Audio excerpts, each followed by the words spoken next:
Okay. And I would like you to look at page 189 as I close. Page 189 of the county bundle 189.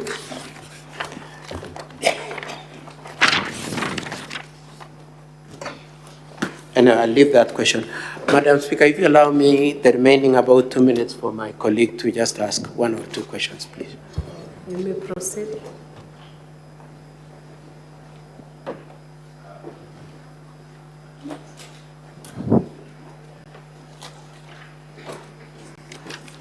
Madam Speaker and the plenary, for the record, I am Kevin Mishuki. Madam Ohito, I'll ask you 2 questions in relation to the recruitment exercise in question. From your evidence, what role did you undertake in the shortlisting of these candidates? Madam Speaker, in the shortlisting of the candidate, I never took any role. The board had hired an independent consultant who brought the report to the board. Who was this independent consultant? Alfred Consultants. Alfred Consultancy. Are these independent consultants under the influence or guidance of the Deputy Governor? Not at all, Madam Speaker. Was the Deputy Governor aware of these independent recruiters? I'm not sure. So, given your evidence that he was trying to influence this recruitment, how would he be certain that Dennis would be shortlisted for the interviews?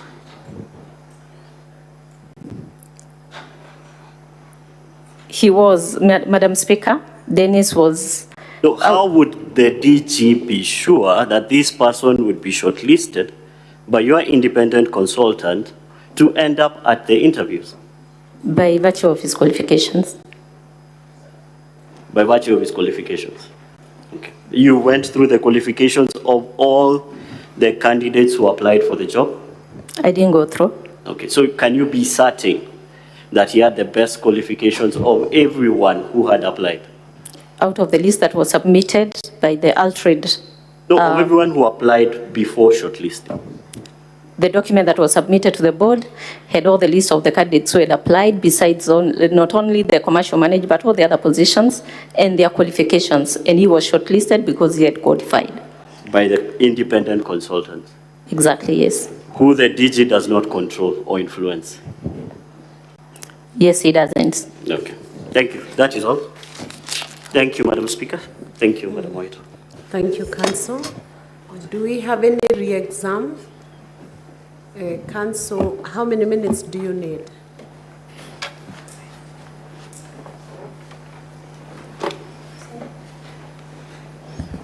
Can you make the re-exam 5 minutes?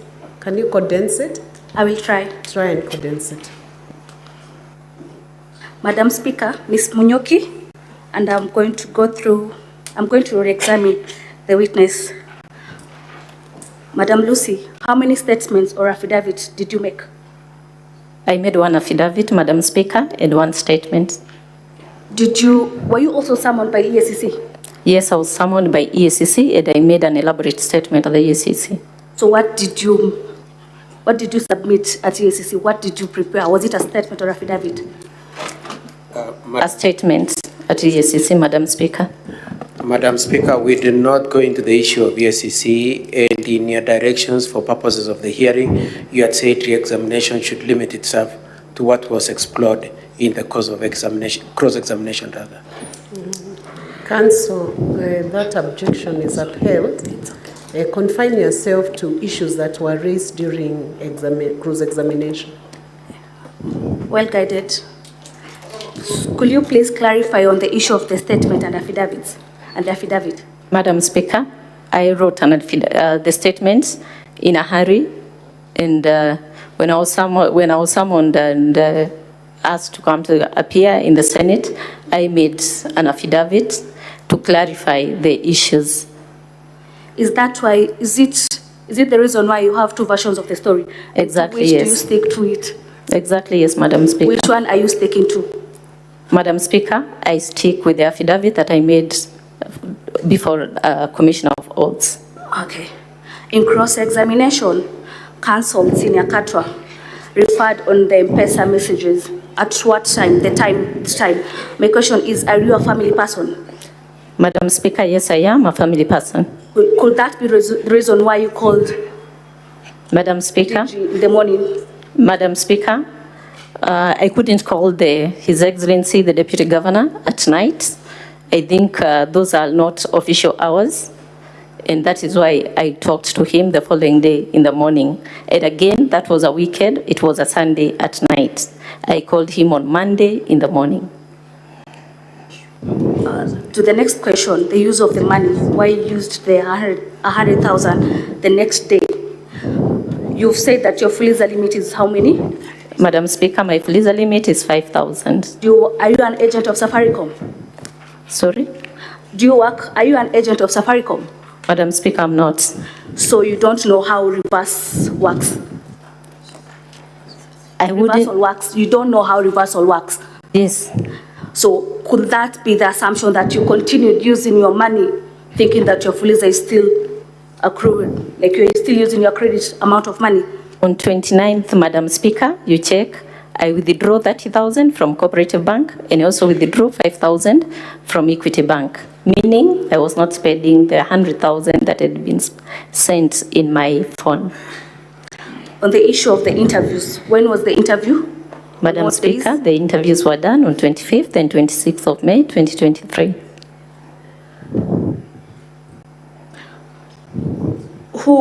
You said that you guys outsourced a party. Does the board have an influence on who the Alfred, you said it's called? Alfred Consultants. Alfred, yes. Do you have a direct as the board members? The board does not have control. That is among the list of the pre-qualified consultants in the company. Could you please explain to the House how the process happens from the shortlisting to the recruitment?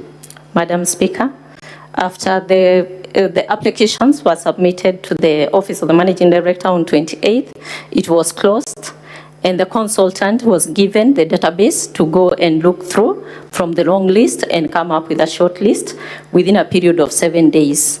And then that is when he submitted the list to the Board of Directors on 15th of May, 2023. And at what point do you communicate on the interviews?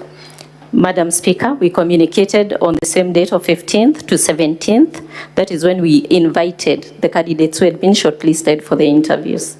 We gave them 7 days notice. That is all, Madam Speaker. Just one question, Honorable Speaker. Thank you. With your indulgence. Madam Lucy, was the Deputy Governor bribing for shortlisting or for recruitment?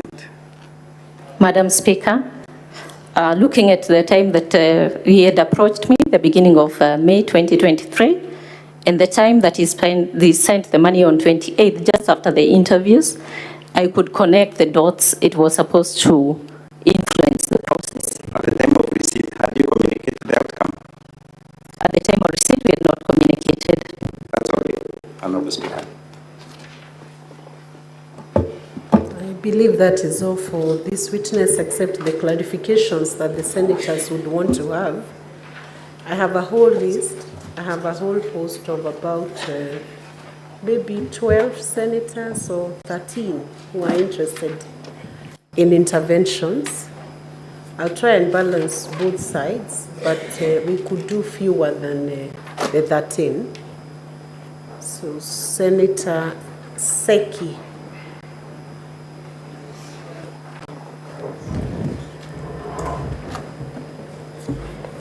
Thank you, Madam Speaker.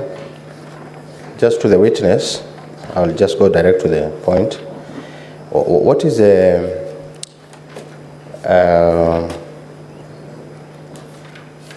how can you relate the 15th and the 25th dates that you indicate that the interviews were done?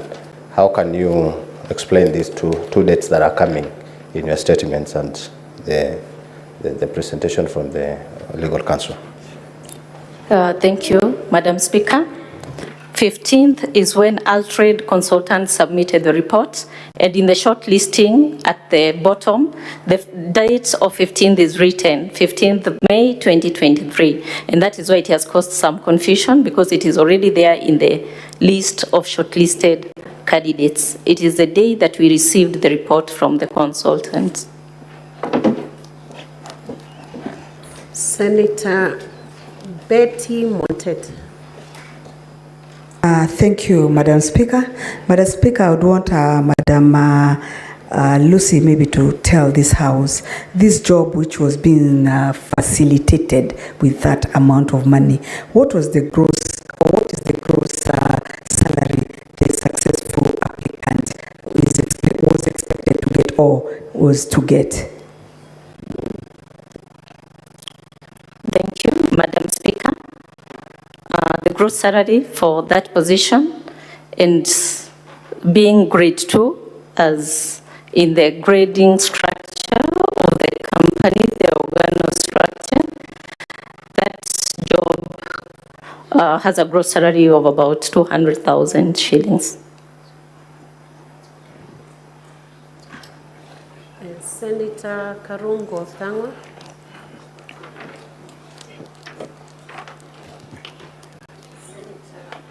Okay. Thank you, Madam Speaker. Madam Witness, how long have you been serving with the Kewasco, number one? Number two, when you had a conversation with the Deputy Governor, how long have you known the Deputy Governor? Number three, you said you had a Fulisa, and when M-Pesa came to you, for us, I know you might not be the agent of Safaricom, but for us, when you have taken Fulisa, when I send you money, it automatically deducts the money I have sent you, for example. Does that not mean utilization of the funds? And finally, Madam Speaker, does any of the county government official sit as an ex-officio member of Kisii Water Sanitation and Company, Kawasco, either from Nyamira County Government or from Kisii County Government? I thank you, Madam Speaker. Thank you, Madam Speaker. Question 1. I've been the MD of Kisii Water for the last 1.5 years, having started from 1st September 2022. Number 2, Madam Speaker, on the use of the Fuliza, if you look at the time the money came, my account balance had 1,000. At the time of entry, that is 100,000, I had a balance of 101. The following day, when I sent the 5,000, a difference of less than 20 minutes, I had already gotten money from my bulk equity account and deposited 5,000. So it doesn't mean utilization of the funds that I'd received. Number 3, in terms of ex-officio, the board members, I said they are comprised of 10 board members, 5 who are independent, Madam Speaker, having been competitively recruited, and 5 who are ex-officio. The 5 who are ex-officio, in this case, we have the CECM, Water, and Finance for both counties. That is Nyamira and Kisii County, meaning that we have 2 from each and every county sitting as board members of the company. Thank you, Madam Speaker. Senator Asige Kegehi, Christo. Thank you very much, Speaker. To the witness, my questions are as follows. When was the meeting that you mentioned you had with the DG where he proposed supporting his candidate, his preferred candidate? Next, when were the successful candidates informed in this recruitment process? And to the counsel for the Deputy Governor, you mentioned that there might have been an attempt to reverse. Do you have any evidence of the same from Safaricom with the DG's reversal attempts? Also, what you made a point to direct senators to the 8th of February statement by the witness, where she spoke of a silence that was had on the phone. What exactly do you want us as honorable senators to interpret the silence as being, noting what silence means in a court of law? Also, the counsel from the DG, lastly, Speaker, spoke of there might have been an error. There might have been an error. I just wanted them to kindly let us know what the phone numbers for Lucy and Gladys were, just so we can see how close the two phone numbers are to... Senator Asige, you are overloading that witness with a bulk of questions. If you could let him answer, I feel it would be reasonable. Thank you. Madam Speaker, question 1. On when we had the conversation with the Deputy Governor, that was after 28th, the following week. That was on Thursday, around 4th May 2023. Second question, when the communication was supposed to be done of the candidates who were successful, we did that communication on 2nd of June 2023.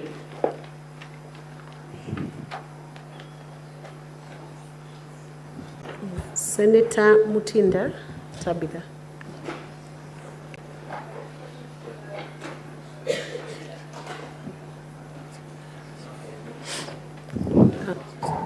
So, Katwa Kigen, I believe there is a question that was directed at yourself or your colleague.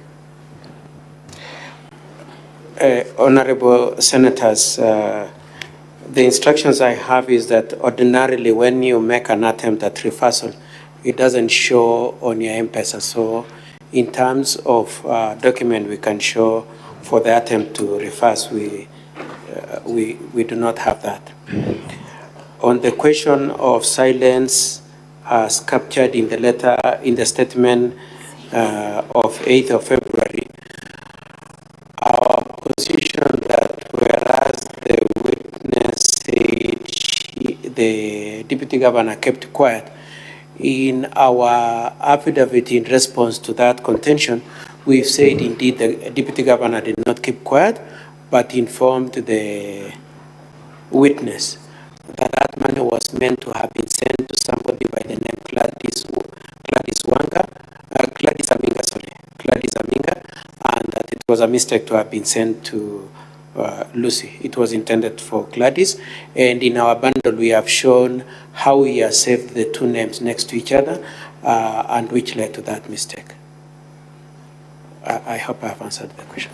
Senator Tabitha. Tasifuna, your chance is coming, so hold it. Thank you, Madam Speaker. Just very brief questions. For how long have you known the DG, and how has your work relation been with him since you've been the MD for the last 1.5 years in the institution that you work? And secondly, in both your statement and your affidavit, you have a key word named approached. Would you state before the Senate when you say Robert Monda approached me saying, how was the approach? Was it physical? Was it a phone call? Was it an email? How was the mode of the approach that you stated? When you sent the money back to Mr. Monda, what was his response? And when he approached you for a request of a candidate, what was your response to him? Thank you, Madam Speaker. Madam Speaker, thank you. One, I've known His Excellency Dr. Robert Monda from the time they got into office, that is from August 2022. Relationship in the workplace, it has been a positive relationship because he is a stakeholder. The county governments are shareholders, in which we have had good relationships with the county governments, which he serves as the Deputy Governor. So the relationship and the support that we have been receiving from the company shows that we've been having a positive or a good working relationship. Question number 3, Madam Speaker, in line with the board approach, on 4th May 2023, it was a Thursday, he called me and summoned me to his office, which I visited at Kisii Stadium, went to his office, and that is when he told me he has an interest in one of the adverts that he had seen in the daily newspaper. And after that, I told him if the candidate that he had qualifies, he will surely be able to get the job because it is purely based on merit and qualifications. Thank you, Madam Speaker. Senator Enoch Wambo.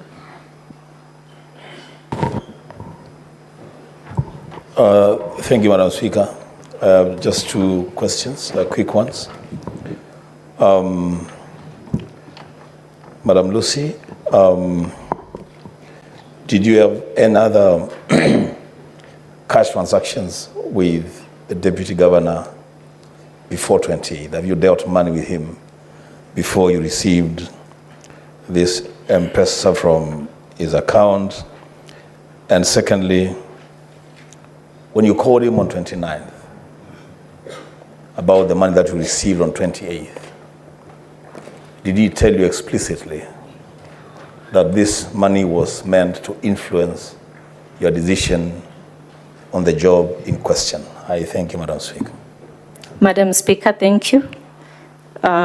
When he called, on 29th, when I called the deputy governor, he told me, remember the case that I had told you about in terms of assisting my candidates to get a job as a commercial manager.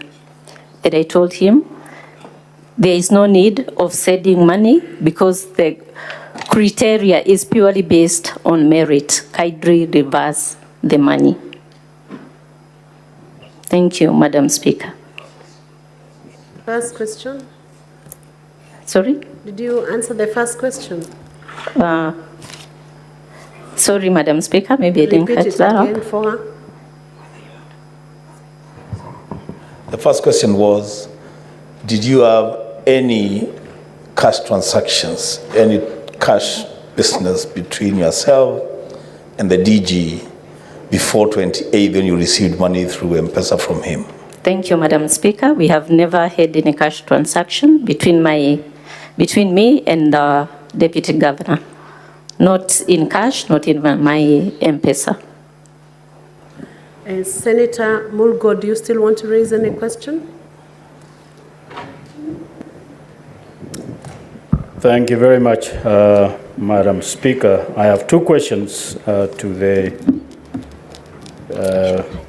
witness. One is, what did you see on your message? Did you see 100,000 or did you see a name with it such that you are comfortable overnight with the money and not uncomfortable such that you would seek as to who is the sender and probably send it back?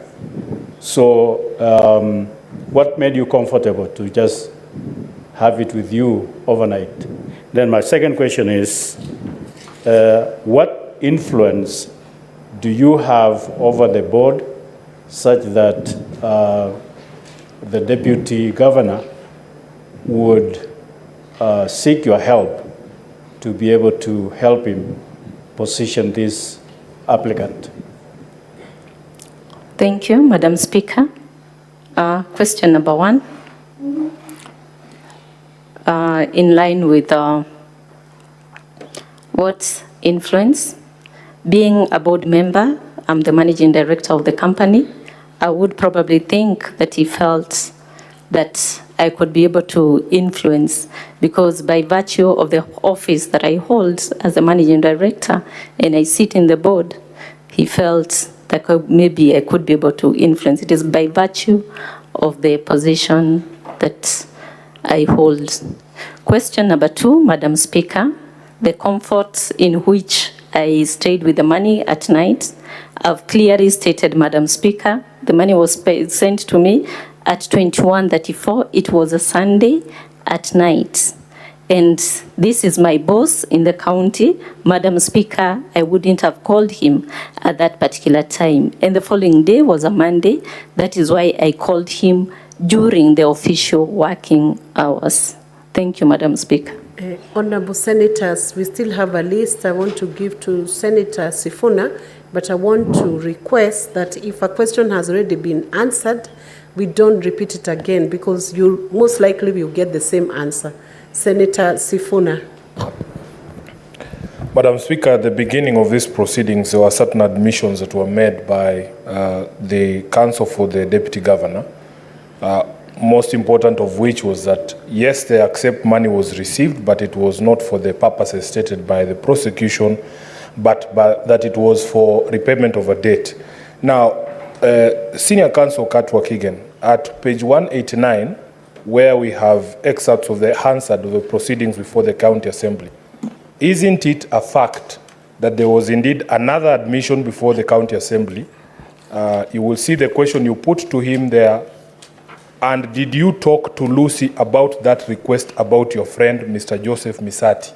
Isn't it a fact, if the answer is to be believed, that in fact this question of whether the DG spoke to the MD at Guasco on this request or not has already been made? Or is it your position, as you've stated before, that the Hansard has been doctored? I thank you, Madam Speaker. Proceed. Lucy. Our position is that, no, we do not say that that part of the answer has been doctored. We do not contest that. We do not contest that bit of the answer.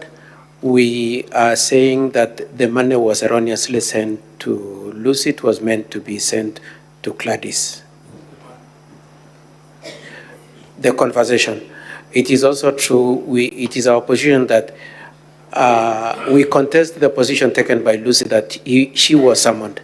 It is our position that they met casually, and the Deputy Governor said in passing that a friend of mine's son has applied, and that Lucy in response said exactly what she has said now, that if he qualifies, well and good, and nothing else, nothing beyond that casual comment, and that the issue of being someone is untrue. And the Deputy Governor will testify to that tomorrow. Thank you, Counsel. Senator Gloria, and I will have to make a decision whether we proceed on or, okay. Madam Speaker, I'll be very brief, and thank you, Lucy, for keeping calm. I want to ask this question because a lot of, there is some gray areas. You are referencing that you did not make the phone call because it was 9:34 on a Sunday night. And the assumption is that you do not speak to your bosses or anyone within work past certain hours. So my question is, have you never called the Deputy Governor past a certain hour in reference to any other issue other than this? Thank you, Madam Speaker. We have never spoken with His Excellency, the Deputy Governor, anytime beyond 5. The few times that we have spoken with His Excellency, the Deputy Governor, is during official hours and often morning hours. This would have been a different scenario if I would have called the Deputy Governor at night. Senator Osotsi, don't repeat the questions, please. Madam Lucy, this is the third time you are appearing before the Senate. You have appeared before the CPIC committee where I chair as the managing director of Kisii Water.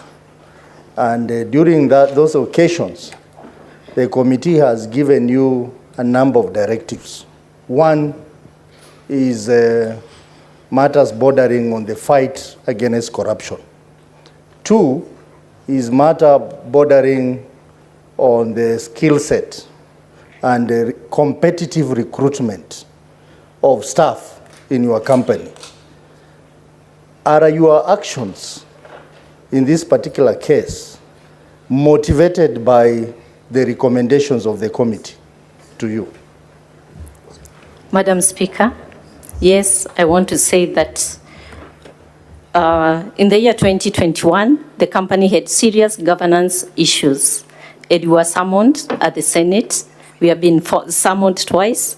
And I want to say that through the support of this Senate and the recommendations that he has been able to do, that the company took that seriously, the shareholders took that seriously, and put in place the proper governance structures of the company. And through those proper governance structures, the company has really made tremendous steps towards positive progress, improvement, and corporate image of the company has been able to change. And therefore, this process, one, the company, through the board of directors, and even through the shareholders, number one, matters to do with corruption, the company would not have entertained that. Number two, in terms of skill set, the company was set to get the right skills for the right positions so that we can be able to improve the performance of the company. Thank you, Madam Speaker. Senator Chute, you take under 1 minute to ask your question, and then maybe at 9:10 we move on to the next witness. Thank you, Madam Speaker. Madam Speaker, this House is House of Records and Facts. Madam Speaker, Madam Lucy, on her statement of 8th February 2024, she indicated very clearly that let me read this part. After receiving applications from interested persons, the board shortlisted candidates for the post of commercial manager and invited them for interviews on 15th May 2023. And she went on and gave time for people like Boyani Ongera, 10 a.m., and also Mercy Vati, 10:30. So, Madam Speaker, what I don't understand is this. In her witness statement, it says she invited these people on 15th. And she went on and said they are supposed to come on 25th and 26th. I want a clarification there. Madam Speaker, I also wanted to know if she can agree with me that she lied on her statement, which she wrote on 8th February 2024. And the same she had an affidavit dated 8th March 2024. On the statement of 8th February, she said the Honorable Deputy Governor kept quiet. How can she forget? In February, she said the Deputy Governor kept quiet. Again, on her affidavit, which is only a month after that, she says, oh, he told me I'm giving you this money because of this and this. I think, Madam Speaker, let her agree with us that she lied on the statement she gave, which is of 8th February 2024. Thank you, Madam Speaker. Can you tackle that very quickly, Madam Lucy? Thank you, Madam Speaker. I didn't lie. It's only that the statement was not made on under the Commissioner of Boards, and that is why I clarified by saying I stick with my affidavit that I saw. Senator Eric Okongo. Yes, this is to my learned friend, Senior Kato. At page 26, the money was sent by error to number 0724616288. That's to Lucy Wahito. At E7, money was meant to be sent to Gladys Aminga. Could you kindly supply us with the mobile number for Gladys Aminga?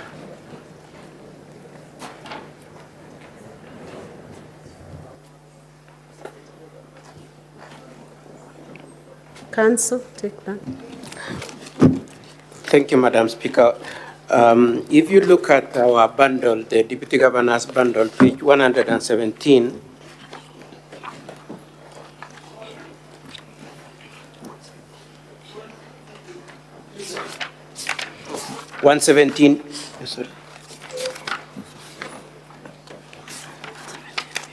Yes, 117B, page 117B.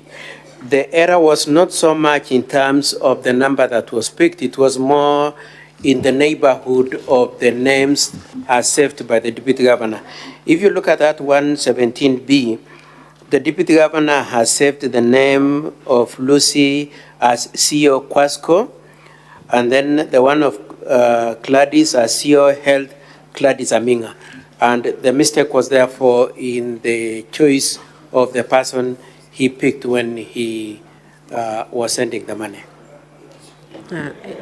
The senator had thought about the number, or is that your response? Mobile number. The number is in the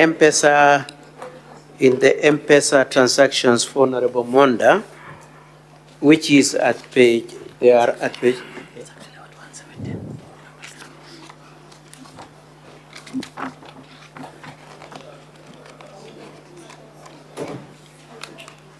Allow counsel to respond.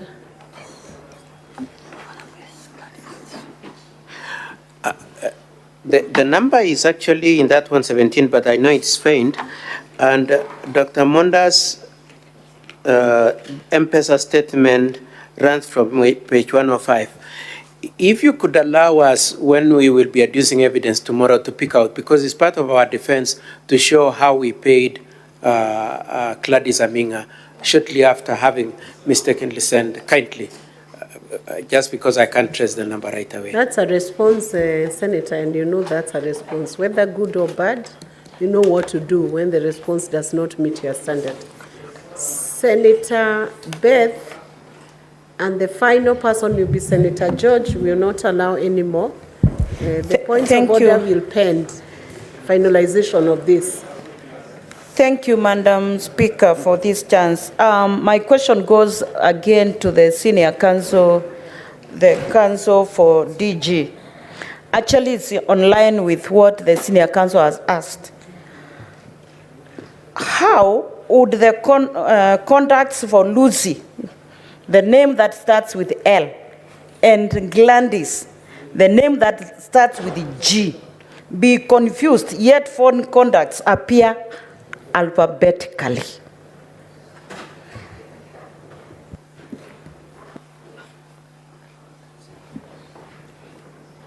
Is the question directed to counsel? And we beyond saying that at page 117 we've shown 117B we've shown how we have saved the names in a serial order of CEO Gladys, CEO Lucy, and that the name of Lucy and Gladys are next to each other. That is the most we can do in terms of answering the question of how the mistake happened. And I think that is the most I can say. I would like, with your permission, Madam Speaker, to answer the question by Honorable Senior Counsel Mogeni. The number of Gladys Aminga is 0727 455 843. 0727 455 843. Senator Bugwa, and that's the final question before we leave this witness. You will hold that, Senator Chute, until we finalize what I have given. I have given direction, so you will wait, please. Thank you, Madam Speaker. I'll be very brief. Madam Lucy, I would want a clarification from you. By the time you advertised for this position, were you aware that there was a court order which had declared this position null and void, and they had advised that you stop the recruitment process? I would also want you to tell this Honorable House whether it is true that around the same time, the salary of the managing director was increased from 133,000 to 510,000, whether it is true, and if it is true, what necessitated that FTA increase for that one position? Thank you. Madam Speaker, thank you. The two statements, Madam Speaker, they are not true. There was no court case that quashed the adverts that had been made on 14th April 2023. Number two, the salary of the managing director was not increased from 100 to 510 within that period. If there was a salary, the managing director was given the salary by the board of directors at the time of appointment. Thank you, Madam Speaker. Senator Chute, what was your point? Madam Speaker, the witness has not answered my question. My first question was, in her statement of the 8th of February, the statement was, invitation was... I believe she can remember that question. Yes. Lucy, can you clarify in under half a minute that question that was initially asked about your two statements? Madam Speaker, thank you. The first statement I made in a hurry, and it was not before a commissioner of oaths. And that is why I said I stick with the affidavit that I made before the commissioner of oaths. Thank you, Madam Speaker. So I believe this is all for this witness. Counsel for the county. Yes. Do you wish to call another witness, or have you dropped them? Yes, Your Honor. Madam Speaker, also permit me to supply the number of the witness who was just left, Lucy, and this is for purposes of benevolency from the County Assembly. The number is 0724616288. It was sought and never supplied. Madam Speaker, kindly allow us to call the next witness who goes by the number for Lucy is 07. Lucy is the witness, I believe, who just finished. That's correct, Madam Speaker. 0724. I believe, senators, I believe it's okay. That number is already in the documents.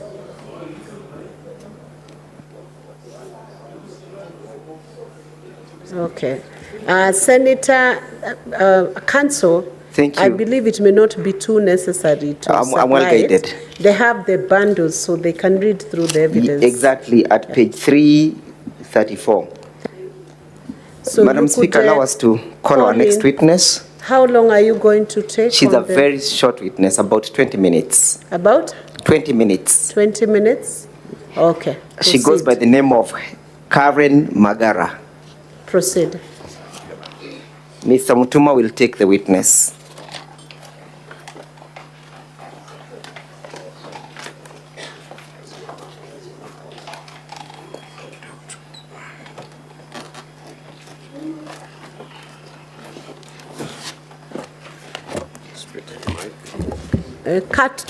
Counsel Katwa Kigen, how long will you need for cross-examination?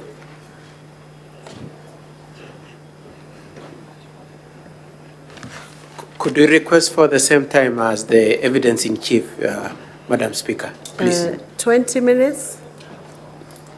I'll actually do not need to take the entire 20. I reduce mine to 15 or less. Okay, 15 minutes, that's even better.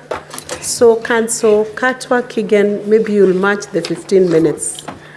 If need be. My colleague intended to surrender the other minutes to me, but it's okay, I can do 15 minutes. You can do 15 minutes. Let's proceed.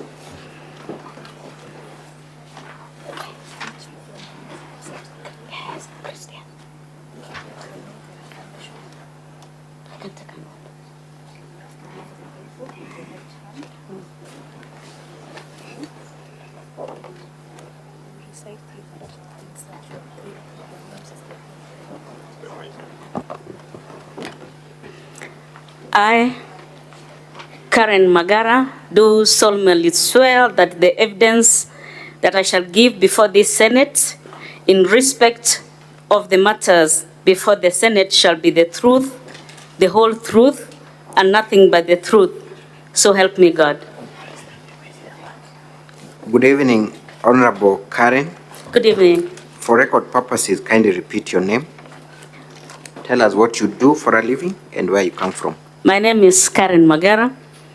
I am a nominated MCA in the Kisii County Assembly, representing special interest.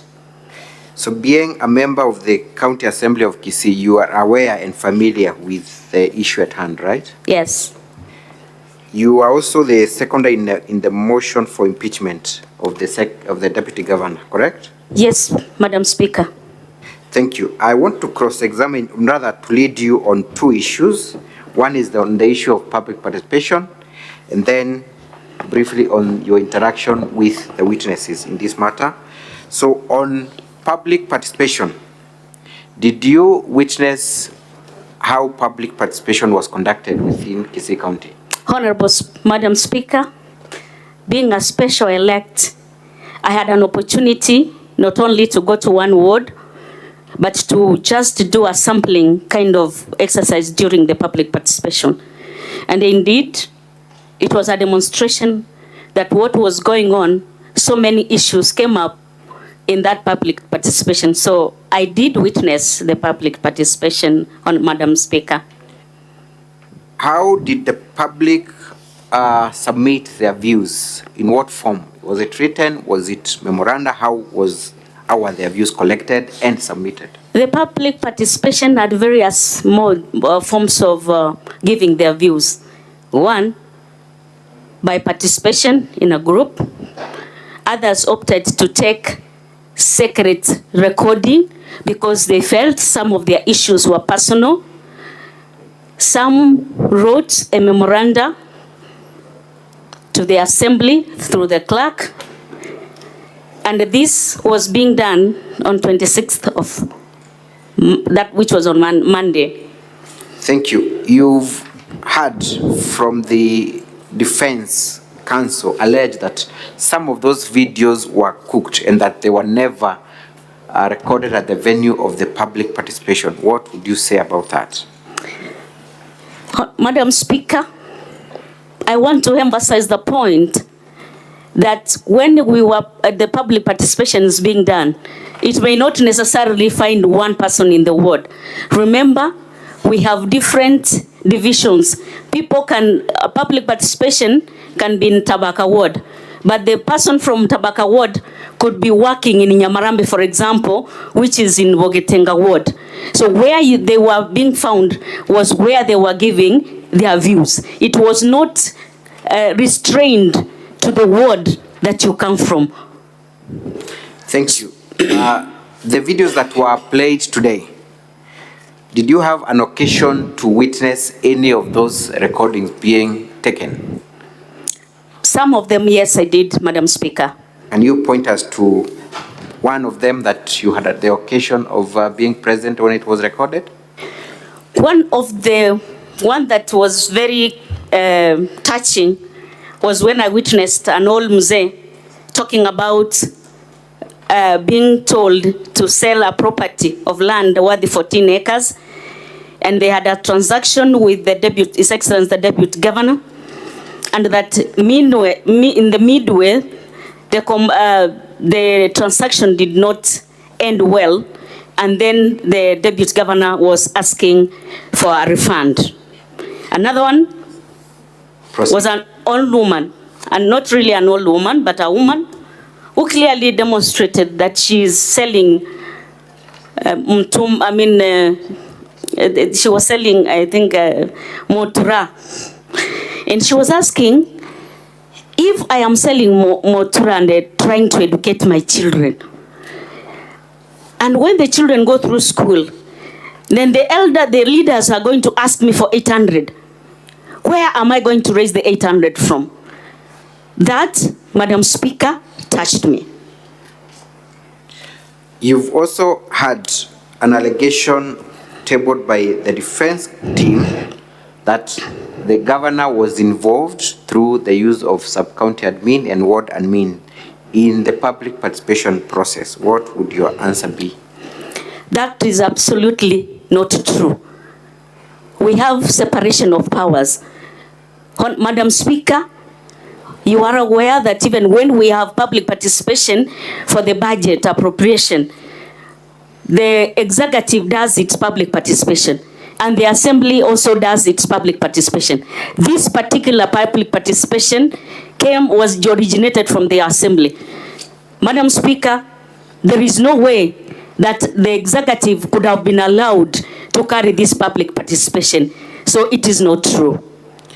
And in instances where the event was to take place at the sub-county headquarters, isn't it natural that the sub-county admin would usher in the guest? Is that the position?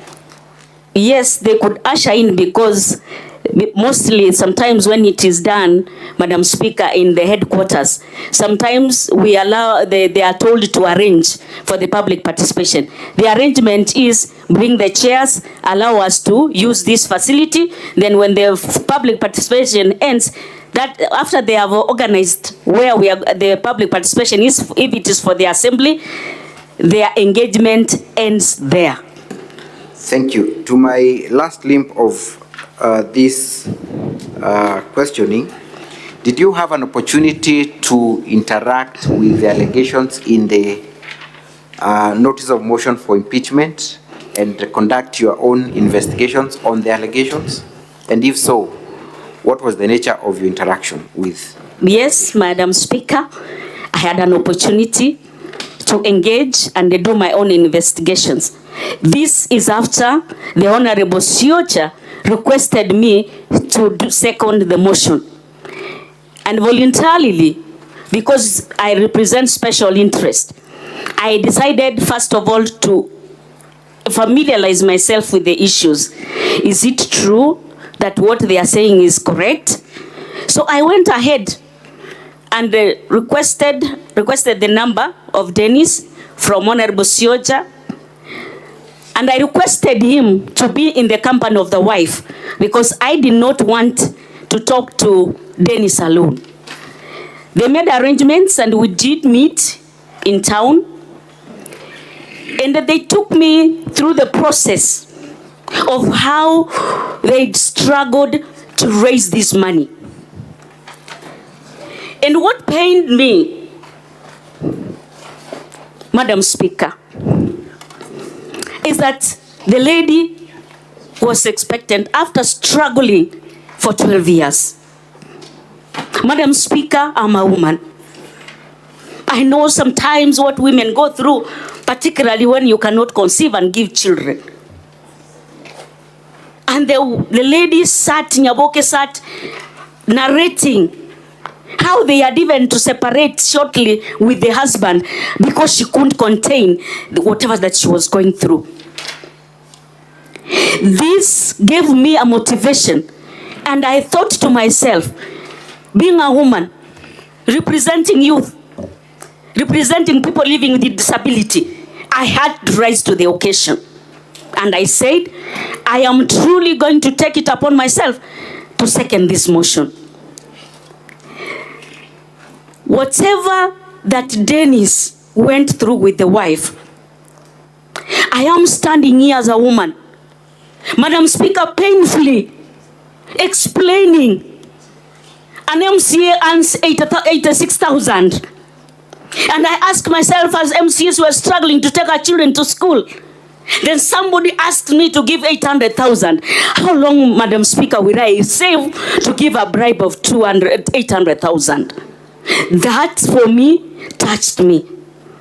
Even when I was contributing to this motion in the House, Honorable Madam Speaker, I said I don't want to talk about the law. I want to speak to the morals.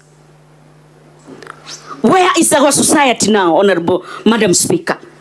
I earn 86,000. Somebody tells me to give 800,000. From where? That pained me, on Madam Speaker. And I did voluntarily walk. Promised to walk with them this journey. That justice must be served to this Nyaboke. Justice must be served to Dennis. That is my conviction, and that is why patiently I stand in this Senate, wanting to convince.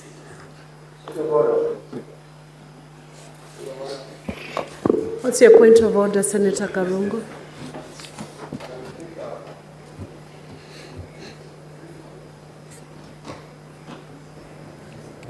Madam Speaker, you know, it's late.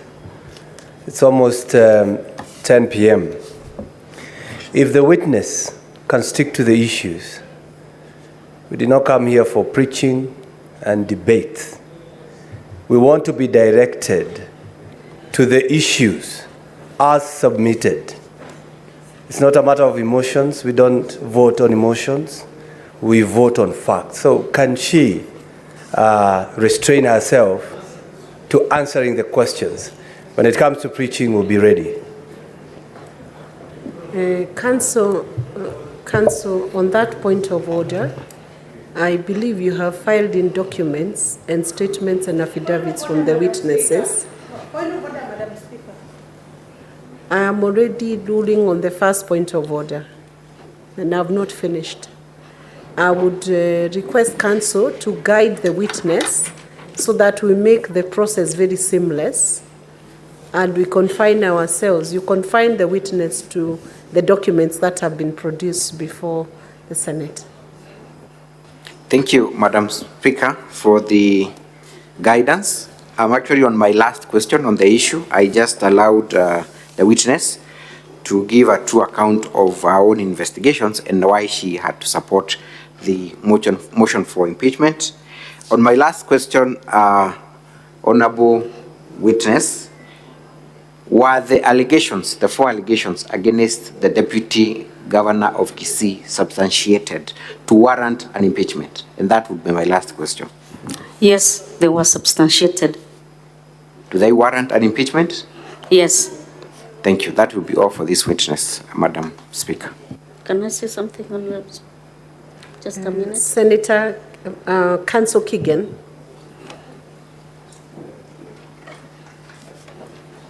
My colleague, Mr. Ochoki, will do the cross-examination.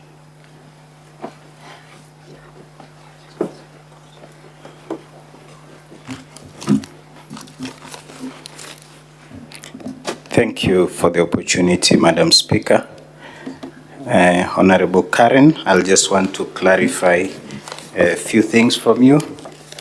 And I'll start with whether you are aware of the advertisement that was made by the County Assembly, which is at page 22 of volume 1 of the County Assembly's documents.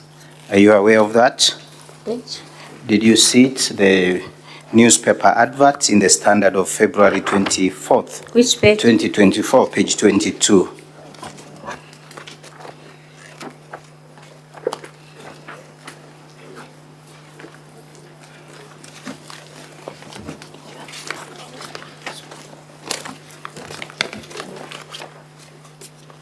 Yes. The motion to have public participation was dealt with in the County Assembly on 21st of February. Is that correct? Yes, Madam Speaker.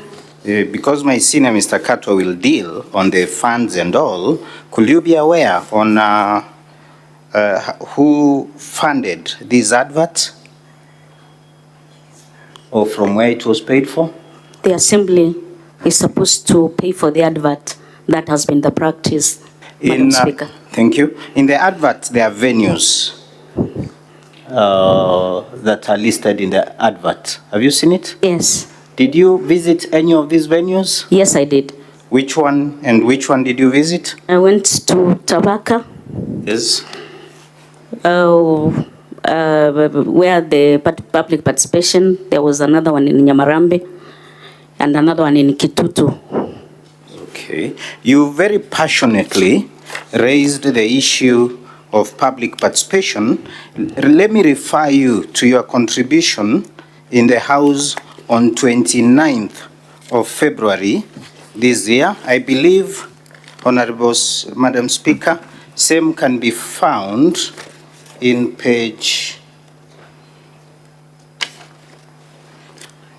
let me just,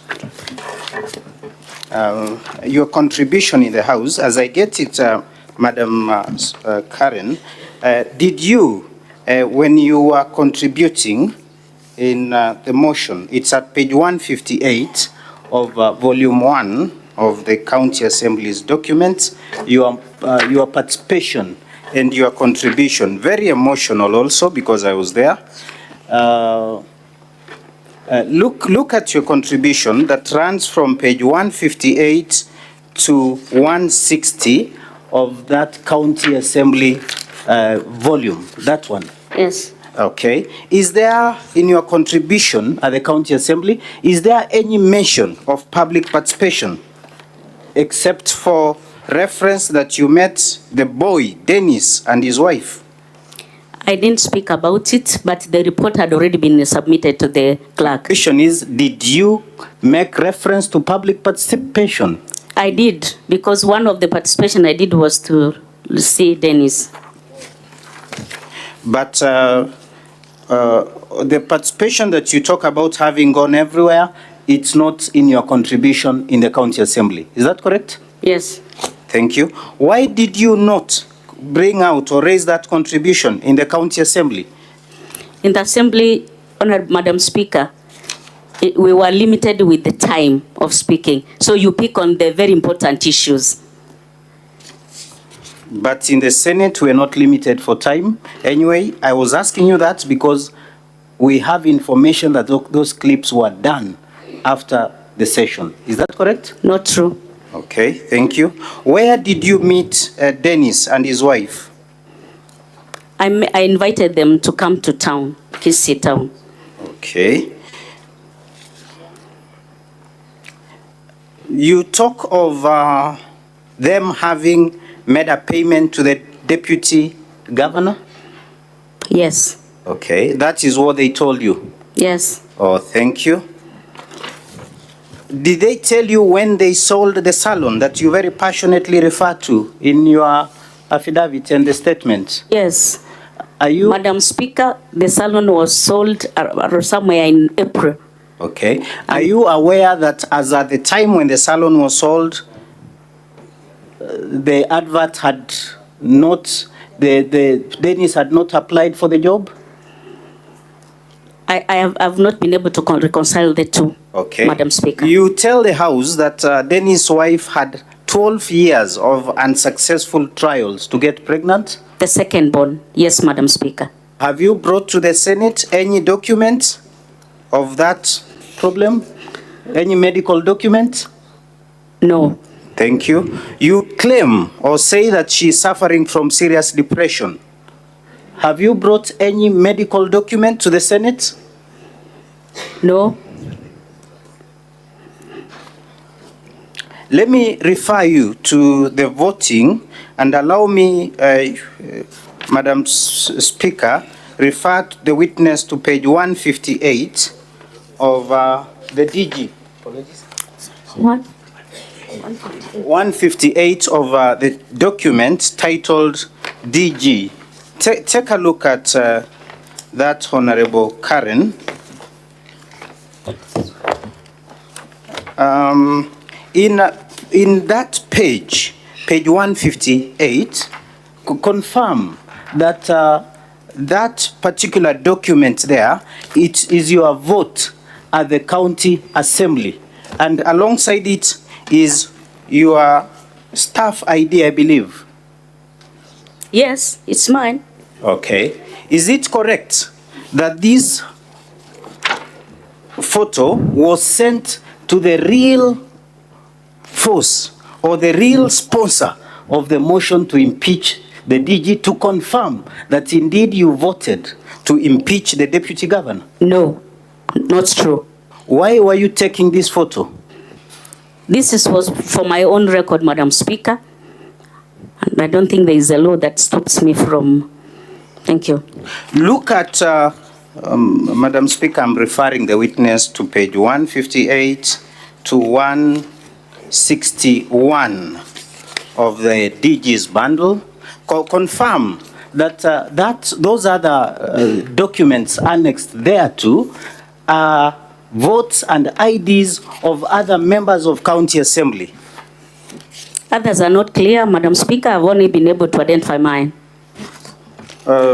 Madam Karen, if you look at page 159, that is a vote. Do you have a member of County Assembly known as Honorable Jim Kenyanya in the Kisii County Assembly? Yes. That is his vote at page 159. Page 160, do you have a member of County Assembly known as Peter Mokua Okerio? His name is there, and ID. I can't see anything here, Madam Speaker. Nothing. It's plain. Oh, post.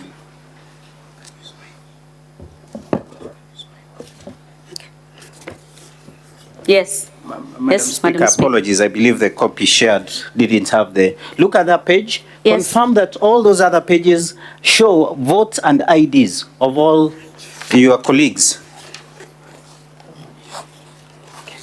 Yes. Okay. Madam Speaker. Is it not true that the members of County Assembly voted under duress because they were compelled to show their master, their sponsor, how they voted? Not true.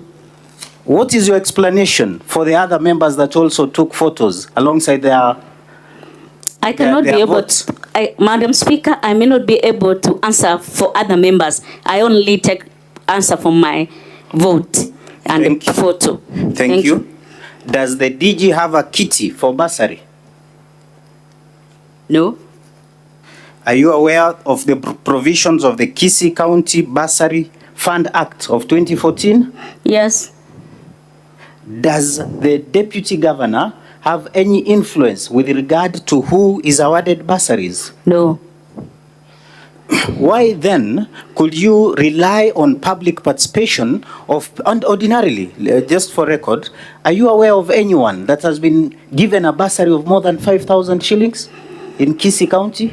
Yes. How much has that sum been? I can confirm that depending on the need of the children, some get 10,000. That I can confirm because I can even give the name if allowed. Thank you. Could it be in order then for someone to say that he paid 12,000 to be given a bursary of 10,000? Did you believe that? Is that the public participation that led you to impeach the Deputy Governor or vote and second the motion? Madam Speaker, I may not be able to answer for His Excellency the Deputy Governor whether he receives money, but those who are witnesses or people are testifying. So it is not within my need to answer on behalf of him. But even as you sit here or stand here, it's not logical for someone to bribe 12,000 to get 10,000. Does that add up, Honorable Karen? It happens. I have, Madam Speaker, I can say that they have even conversations even in other counties. And there was a conversation which is not authentic, okay, so I cannot be able to answer that. It's okay, it's okay. My colleague Kato will take you through one or two questions, but let me just seek your answer to this, because I know you are one of those serious supporters of His Excellency the Governor. Yes. You will agree with me that most of the people that do not agree with the Governor are either interdicted, sacked, or impeached, like the Deputy Governor. Is that correct? That is not correct, Madam Speaker. To the best of your knowledge, there are a lot of disputes with regard to governance. Are you aware that the Deputy Governor was disagreed with the Governor on small issues about governance? Small issues, Honorable Madam Speaker, they should be able to sort out. That's why they are leaders. For example, let me just ask you so that you say yes or no. Are you aware that there was a disagreement about how the Governor runs the county from his home at Motonto? Not true. Are you aware of the alterations in the budget? Not true. I sit in the budget committee. Not true. Are you aware that the EACC is investigating alterations made to the on the budget? Yes, I know there is a letter from the COB, but I don't think these are just concerns that come from the COB, which is normal. Thank you, Honorable Madam Speaker. I believe we have 3 or 4 minutes. Allow my senior Katwak again kindly ask a question or two. Counsel Katwa Kigen, I think you're winding down your 5 Yes, minutes. I will be very brief, Madam Speaker. I very kindly request you, good evening, Madam Karen. Good evening, Counsel. Yes. Now, I would like to request you to go to page 21 of the County Assembly Volume 1 bundle, page 24, sorry. Now, your testimony, as you are being led by my learned friend, was basically that you come here to endorse the propriety and the results of the public participation, isn't it? Your point is that proper public participation was done and there's a proper feedback from it, isn't it? Yes, yes, Your Honor. Okay. Page 24 to 51, could you confirm that page 24 to 51 is that public participation report?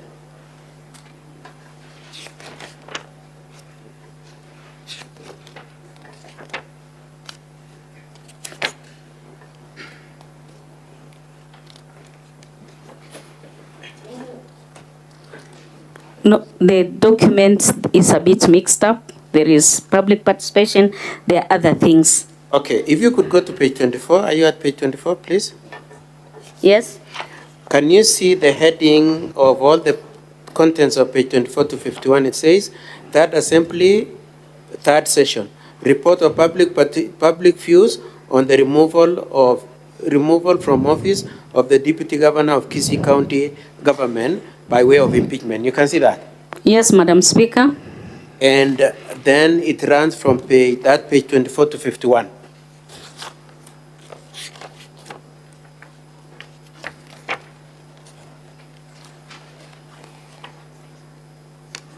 Yes, Madam Speaker. Thank you very much. Now, just the 2 sets of questions on that. Could you confirm that that report is not signed anywhere?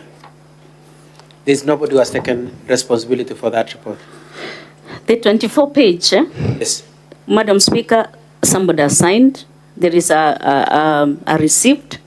So somebody has signed, yeah, page 20. Received the report, isn't it? Yes. Now, that is the person receiving. Has anybody signed saying that I am the one who compiled this report?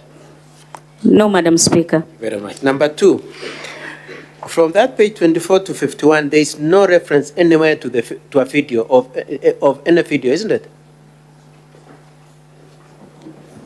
Counsel Kigen, that should be your final question. Wind up on that question. Let her answer you. Your time is up. It's just one more, Madam Speaker. Question, Just one yes. more after this one, kindly. No, nobody has. There's no reference to a video, isn't it? No reference, Madam Thank you very Speaker. much. Now, I would like to take you to page 103. That would be my last question. Page 103 of that bundle.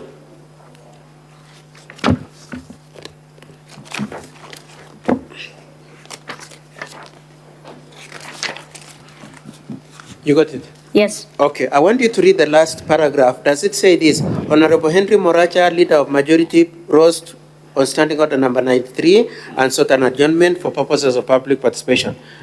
You can see that? Yes, Honorable Madam Speaker. That's correct. Yes. Could you confirm that when you adjourned for purposes of going for public participation, you did not provide for funds to do this public participation? Could you confirm that?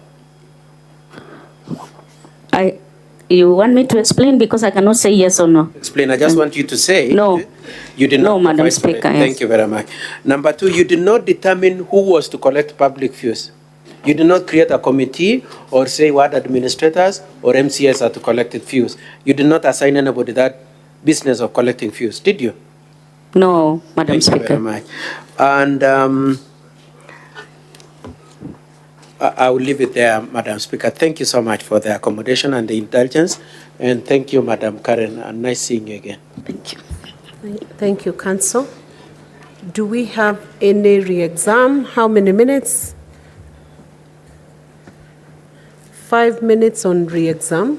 Thank you, Madam Speaker. I will not spend 5 minutes. I have 2 questions for the witness. One, Honorable Karen, who conducted and compiled the public participation report? Sorry? Who conducted and compiled the public participation report? This public participation was done by the communication department from the assembly, and they are the people who did the compilement. Lastly, you have been accused of taking a picture and sending it to the sponsor of this motion. Why did you take a photo of your vote? Madam Speaker, it is not true, and I was not under any instructions to send my photo. This is for my own reference. Do you know the source of that photo? If you took it from your phone, and how it ended up at the Senate? I am not. I can't say, but it is in my phone, Madam Speaker, how it came out, and it was not a secret, Madam Speaker. Lastly, is it unusual for members of the County Assembly to be lobbied and whipped to support a particular motion in the County Assembly? Is it unusual? It is very normal for a county assembly. It's just like what happens in the Senate. Honorable Madam Speaker, sometimes when a governor, the government has a specific motion or policy in the House, the majority leader is expected to lobby. So it is normal to lobby. Thank you very much. Mr. Mwangi seems to have one question. Just 2 questions, Honorable Speaker. Madam Karen, is this the first time the Assembly is conducting a public participation? No, Madam Speaker. You've done it before? Yes. In regard to public participation for the motion on impeachment, was it presented before the Assembly? Sorry? Was the report for public participation presented before the County Assembly? Yes. When was it presented? The same day that we were tabling, the discussions were being made and the subsequent voting. But I remember even Katwa Kigen, the council, asked for the same. Did you debate on the motion, or did you debate on the report for public participation before the impeachment? No. That's all.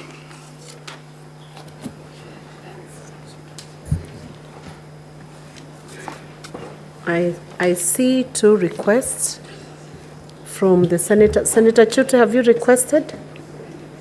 Proceed.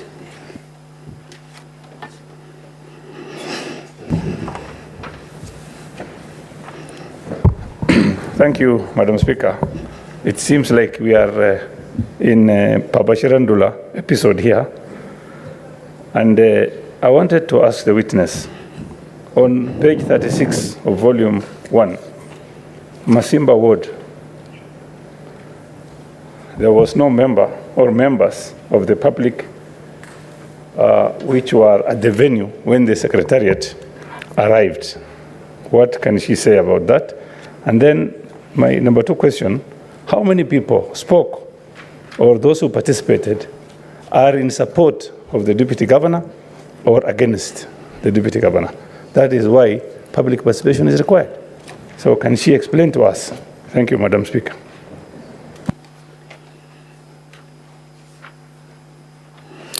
Madam Speaker, the report, the Masimba, it is clearly indicated that there were no members, as you realize. The issue of public participation sometimes, when it is not properly advertised, or when the lobbying, telling people, not most people read newspapers.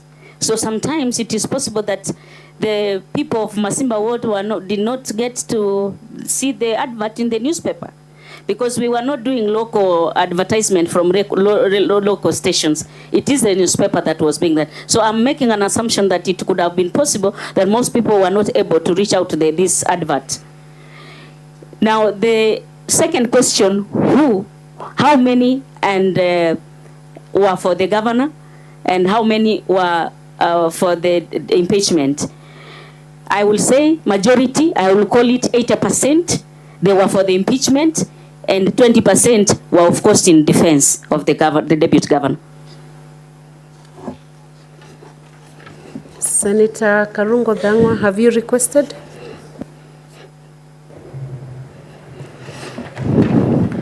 Madam Speaker, my question goes to the witness, Honorable Karen Magara. What could have been better? Is it to have you here and comment on support of those who give public opinions, or them to appear here as witnesses? And especially the old man who said that his land was almost taken by the deputy governor. Couldn't it be better to have him as a witness so that we can ask more questions, cross-examine, rather than a video of him just mentioning something and then it is done? And Madam Speaker, as I finish, if you look at the County Assembly Volume 1, the same old man on page 283 signed an agreement with the deputy governor to have that land or to buy that land in July 2022. That was even before he was elected as a deputy governor. So my question is, now that he got back his land, the agreement was cancelled, he owes the deputy governor 350,000. Could we say that he wants to finish that deal, not to pay the deputy governor his money, because he owes the deputy governor 350,000? The first question, Madam Speaker, I may not be able to have made a decision on who is supposed to appear in the Senate. Remember, Honorable Senator, we have our lead counsel here. Maybe those are the people that are well placed to say what necessitated picking others and others were left out. Question number 2, about the land, the balance of the deputy governor. On the land question, maybe it would be better placed, a different person would be better placed to answer that question. Thank you. Thank you, Madam Speaker. Senator, that could be directed to a different person, maybe the counsel. Counsel, you could respond to the second question as opposed to the witness responding to it.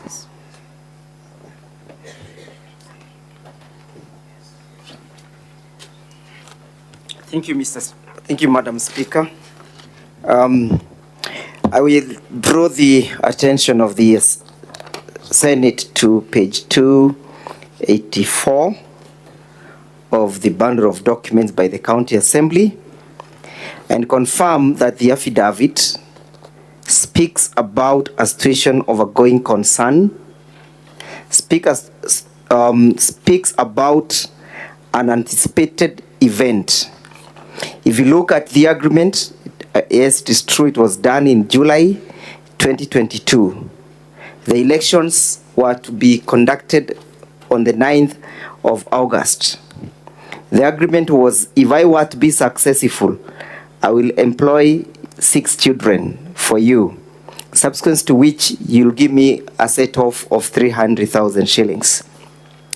This is to confirm the impropriety and the state of the mind of the deputy governor, that he came to the county government with a purpose to enrich himself. Most obliged.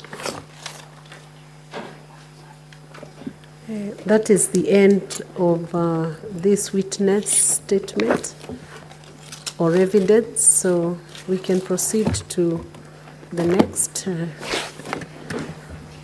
How many more witnesses do you have? I believe it's one. Thank you, Madam Speaker. We wish to announce that we have our last witness for today. His name is Reuben Monda. How long is he going to take? At most 20 minutes, Madam Speaker. So you try and squeeze it to 15 minutes if you can. Most obliged. Counsel Katwa Kigen, how long will you take cross-examining this witness? We will try that 10 minutes also, Madam Speaker. Okay. So we can proceed. Thank you.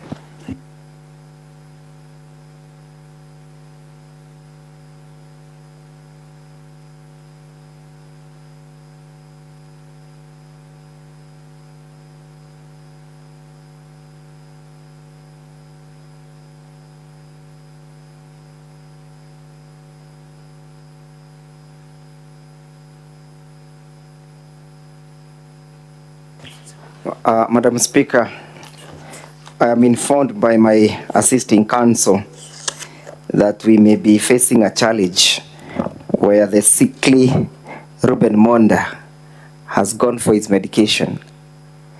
And noting that we still have a witness who was summoned by the Senate, I beg to be guided whether or not we can perhaps wait for him for the next 30 minutes, or how then do we proceed?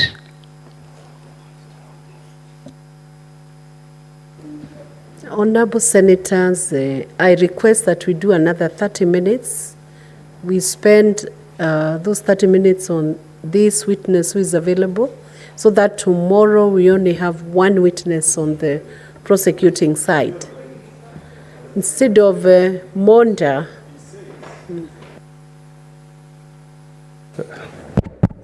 Thank you, Madam Speaker. If I heard counsel correctly, he says he had lined up Mr. Robert Monda, but Mr. Monda has Reuben Monda, sorry. But Reuben Monda seems to have left Parliament to go and take medication.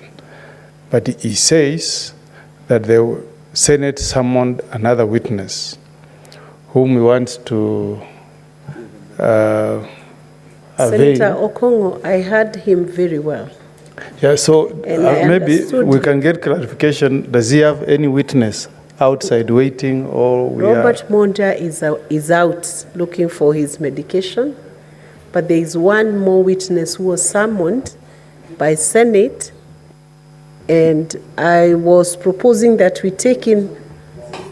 Madam Yes, Speaker, he's he has here. walked in. He's here. Oh, who is this now? Is it Robert Monda? This is Reuben Monda. Oh, Reuben Monda. Okay, then we can proceed on with Reuben.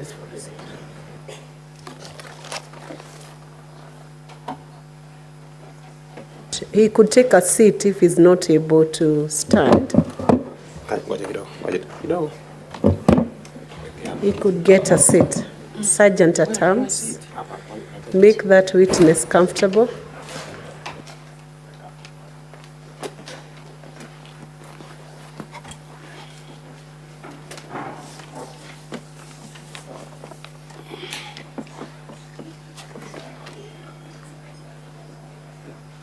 We can proceed if you're ready.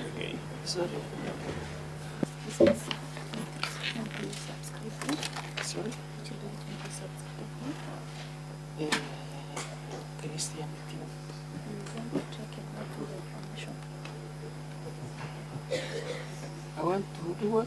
You wish to take a note or information. Information is what? The one you don't lift the Bible, you just lift your hand out. I want to raise the Bible. The Bible is the law. With your right hand. Then you read the Bible. Okay, ask us. Lift the Bible as you recite the Bible.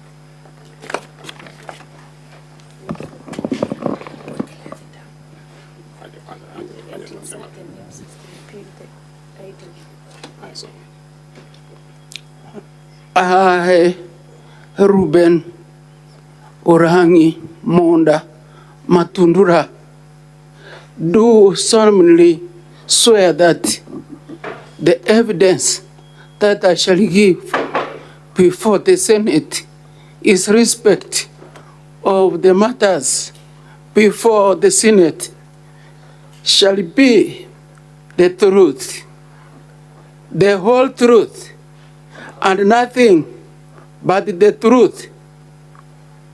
So help me God.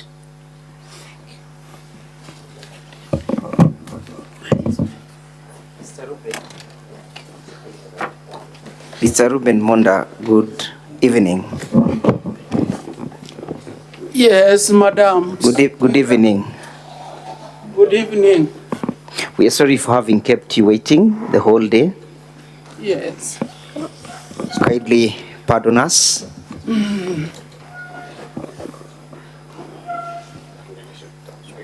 Would you kindly introduce yourself to the Senate? The honorable senators,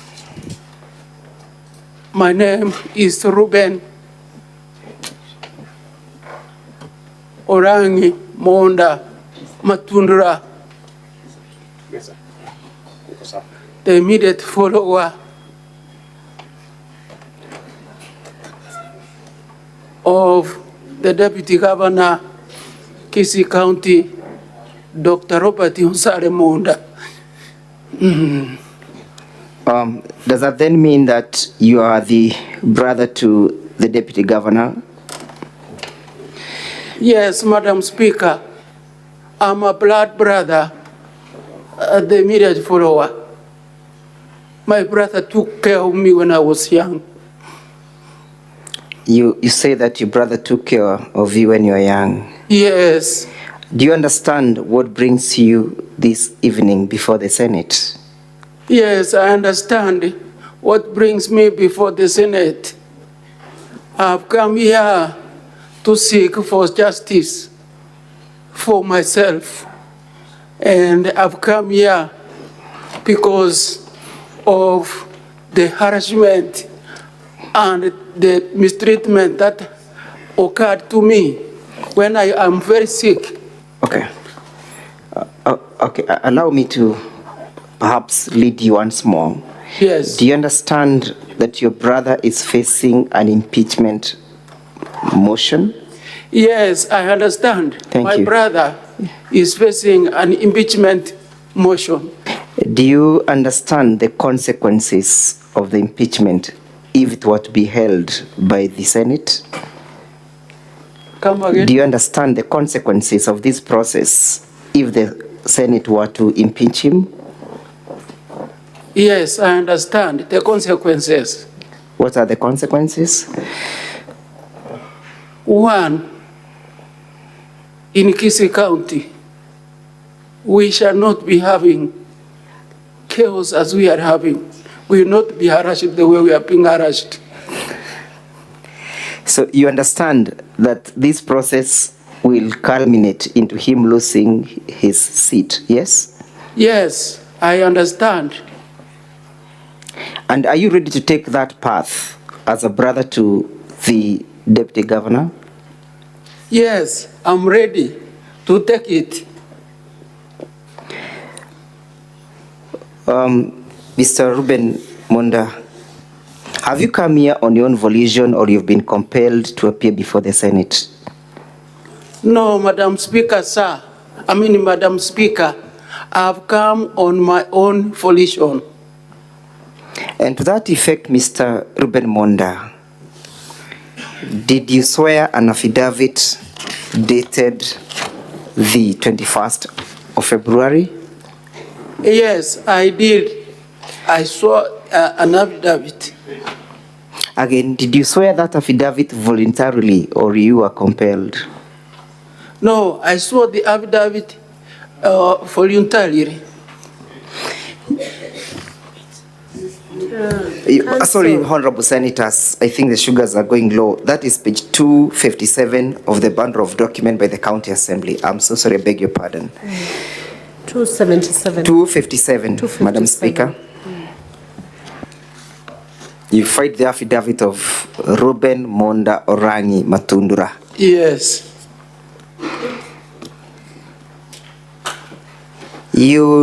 I refer you to paragraph 4 of the affidavit where you say that my brother, the Deputy Governor of Kisii County, has had a rough relationship with the family since acceding to being the Deputy Executive in the county, including treating our octogenarian father with exceptional contempt. Yes? Yes. What exactly do you mean? I mean, he has handled our father, an old man who is 94 years old, in a very bad way. That made me, because I was at home, to cry and tell my brother that you can treat our father like this. And are you saying that this is a behavior he has acquired upon assuming office, or he has always been like this?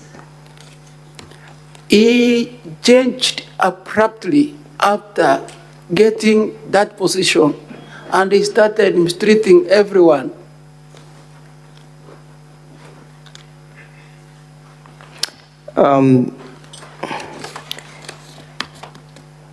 Look at paragraph 5 of the said affidavit, where you say, I'll assist you in reading, that the Deputy Governor has since then ensured that there are at least 5 county officers stationed at our home, performing not only manual jobs in the farm, including but not limited to digging wells at our compound, feeding dairy cows, an aspect I strongly believe that is not part of their job description, but also spending the night in one of our father's house. Now, I put this question to you. Do you live in the same compound with the deputy governor?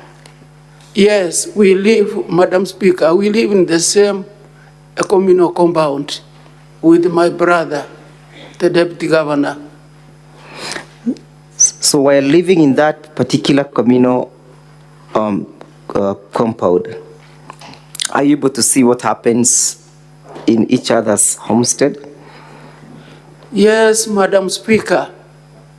Because I'm sick, I stay at home all the time, more than my brother, the Deputy Speaker.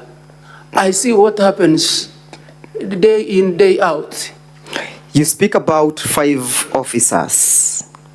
Are these normal casuals, or these are county enforcement officers? Madam Speaker, these are county security officers.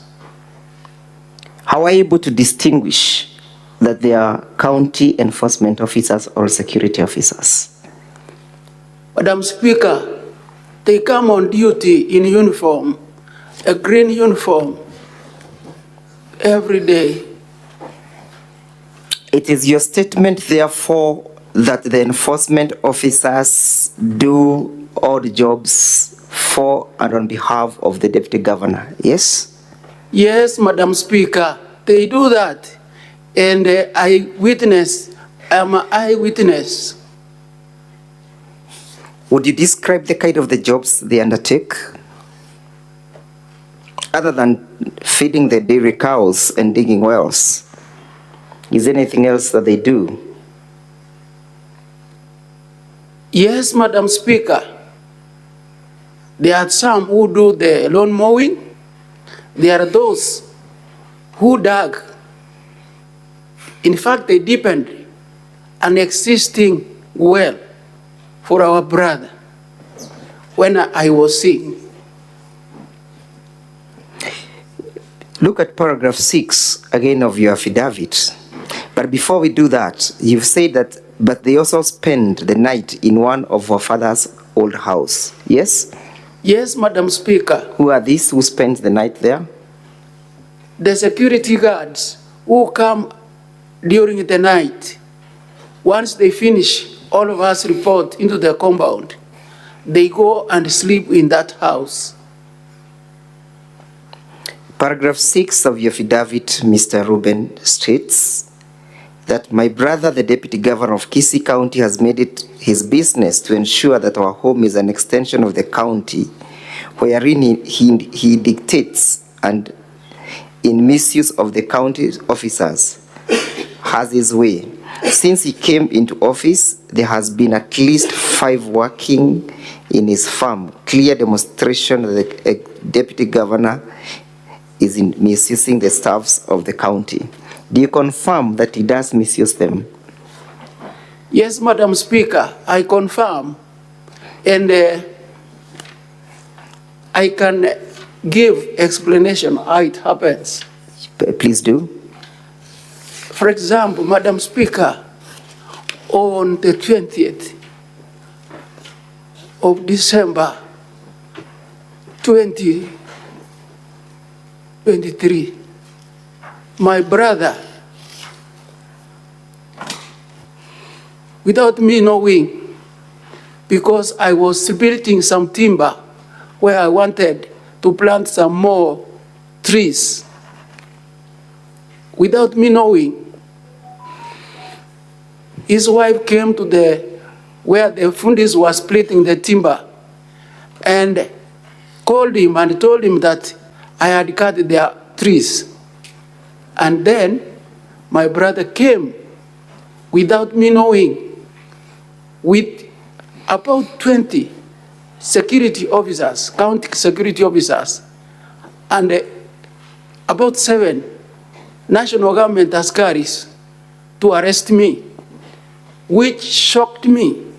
I could not believe it. So 20 county security officers plus about 7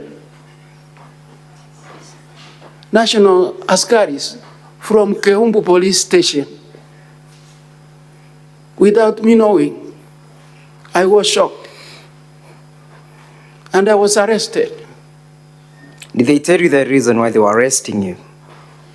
He never told me the reason. He just told the askaris because he was the one who was leading them to the shamba. He's the one who was leading them to the shamba.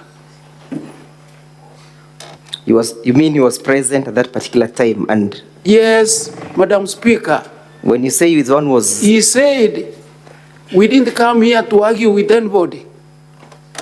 We came here, Askari, can you do what you came here to do? And the Askaris told me you are under arrest. Which Askaris told you that you're under arrest? The National Police Service or the county enforcement? Whom was he commandeering? He commandeered the deputy OCS Keumbu and also the deputy. I'm asking between the county enforcement officers and the national police officers, whom did he order that you should be arrested? I repeat, he told the deputy OCS Keumbu and also the deputy, I think he's the deputy for the security officers. Which security officers? He told the... Which security officers in particular? I think I've said that somewhere. Yeah, you know we have 2 groups here, Mr. Reuben. We have that's 20. what I'm talking about, yes. the 2. Yes. I'm differentiating between Please the 2. do. So I'm saying the deputy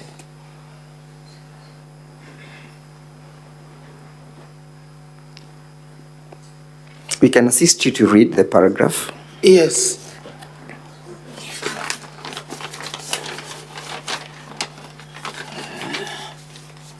Forgive me, Madam Speaker, because I'm unwell.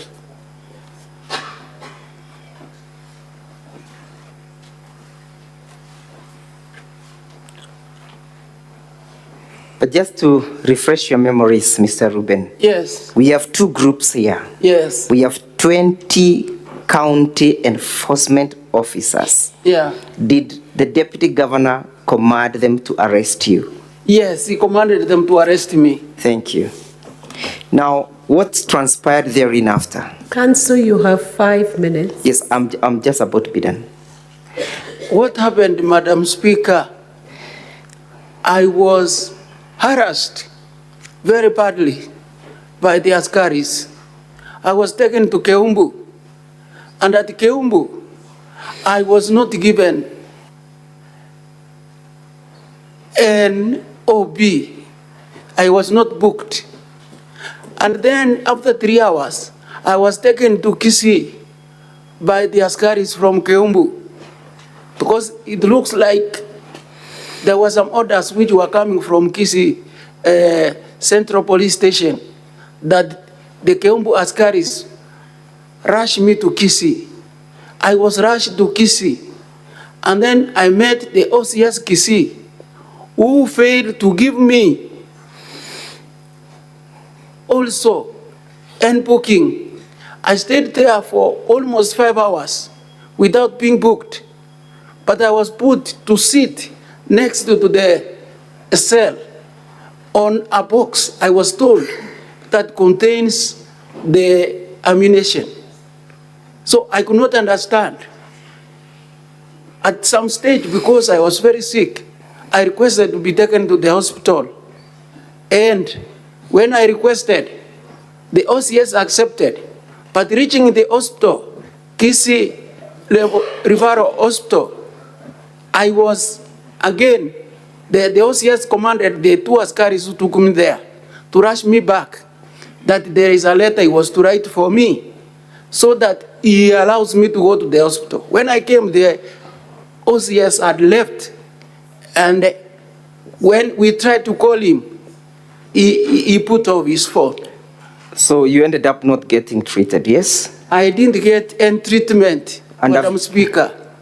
And have you been charged before any court for that offense? Madam Speaker, I've never been charged in any court. Did your brother reach out to you during that particular time? Madam Speaker, up to now, he has never reached to me. Do you have any evidence before this court in terms of photos that you'd wish the senators to watch? Yes, Madam Speaker. There are photos which can be explained. Can we have the clips, Madam Speaker, played? Technical team, can you run that?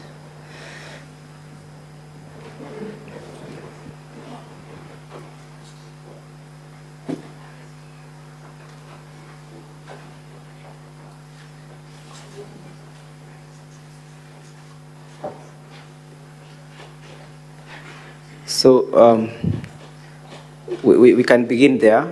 What is happening in that particular photo? That photo is when I was put in the Land Rover for Keumbu. I'm being, that time now, we have reached Keumbu, and now I'm being rushed to Kisii. When was it? Central Police. This was after I stayed for 3 hours at Keumbu. Now, orders came that I should be rushed to Kisii. I can see, excuse me, I can see a person hanging just next to the pickups, I think, door, yes? Can you see that person with a brown shirt? Brown shirt, yes. Who was he? I don't know him by name, but if I get him, I can. Yeah, but what is he one of the enforcement officers or is a police officer? That one is an enforcement officer. From the county or from the national government? From the county security team. Where are the rest? You spoke about 20 of them. What happened to the rest? The rest, Madam Speaker, they are the ones who collected 61 pieces of timber from the shamba to a waiting lorry on the road. Who commanded? And they are the ones, when we arrived at Keumbu, who have loaded the vehicle which was carrying the timber. Who ordered them to do so? It is my brother, the deputy governor, who gave them instruction to do so. Do you think, in your own opinion, if the Senate does impeach the deputy governor, you'll get yourself free of this intimidation and harassments? Counsel, you know your time is up. This is the last question. If he's stripped of all these powers, will you continue to have the harassment coming from the enforcement mechanisms of the county? It's my hope and prayer that he will not continue doing it. That's why I came here. You said there was a video that was being that was recorded, yes? Yes. Could we, Madam Speaker, as the last clip, see and watch the video? And who took these photos and the videos? Counsel, how many more minutes? Only 3 minutes, Madam Speaker. Who took these videos and the photos? Most of those, my brother came with the media. Yes. They are the ones who took that, and they even broadcasted what transpired on TV, the local TVs in Kisii. Those are the videos. What is that? Where is that place and what is happening? That one still, we are on the way to Kisii, Central Police. Have you been induced by any person to come and testify before the Senate in this matter? No, Madam Speaker, I came on my own volition. Finally, should a government officer, state officer, or public officer use his powers in that manner that your brother did? Madam Speaker, I came because of the harassment and the abuse of office, misuse of power against me by my own brother. That's why I came here. I want to get justice. And the justice that I want, if my brother can be removed from office so that he can come to his senses. And I'm praying for him so that he can even see the kingdom of heaven. We're sorry about that, Mzee. We're so sorry for the ordeals. Is that all for this witness? Is that all for examination in chief?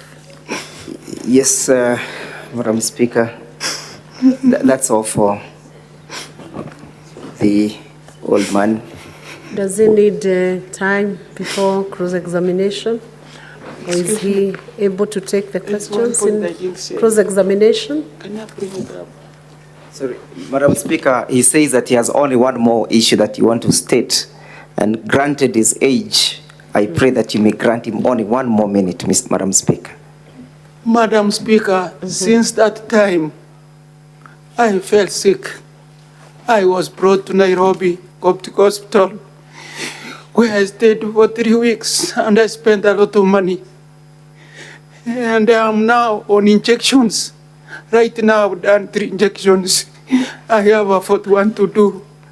And I have so many drugs to take. Something, my life is in danger. That's why I decided to come. Because he has mistreated me many times, I forgive him. But this time around, I said I must come on my own volition. Thank you, the senators, the honorable senators, thank you. Mr. Reuben, you'll be asked questions by the counsel for the Deputy Governor. Counsel, I'm on the mic. I'm sorry, please. Madam Speaker. Where did he fall sick? He said he fell sick. Yes, Madam Speaker. Yes, I felt sick after thinking very hard for almost 1.5 weeks of what transpired. And one of my brothers came home, and he's a doctor. He took my pressure. Me, I was fighting, thinking that it is only my sugars which are bad. And my pressure was reading over 200.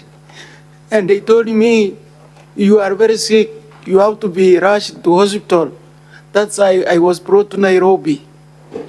And before, I didn't have such kind of problems. I was not injecting even myself. I was not on these injections. I was not on the many drugs. I was taking just a few tablets to control my sugar and my pressure. But right now, I'm in very bad shape. Even my legs are swollen.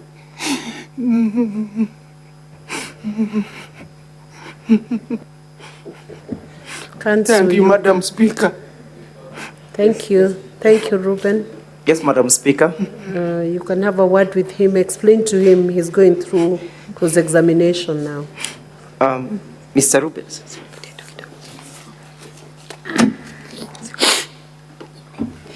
Madam Speaker, Mr. Reuben, I'm sorry for the ordeals. Thank you. God will comfort you, but we are in a trial and the facts must be found by the Senate. You'll therefore be asked several questions by the opposing counsel. I kindly request that you do compose yourself. Thank you. Thank you.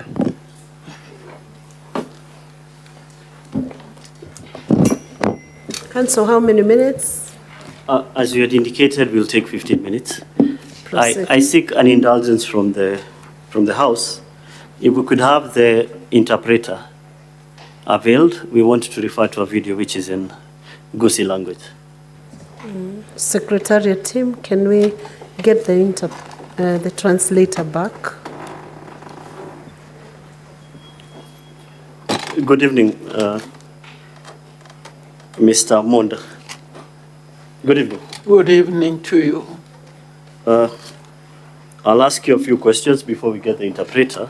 Yes. Your evidence is that since your brother became the deputy governor, he has changed. Yes. He has tasted power and changed. Yes. Is this the first time your brother has had a position of power? No. What previous position has he had? Member of Parliament. Since which year? 2007 elections to 2013. Did he change then? No. But it's still your evidence that he changed once he became a deputy governor? Yes. Okay.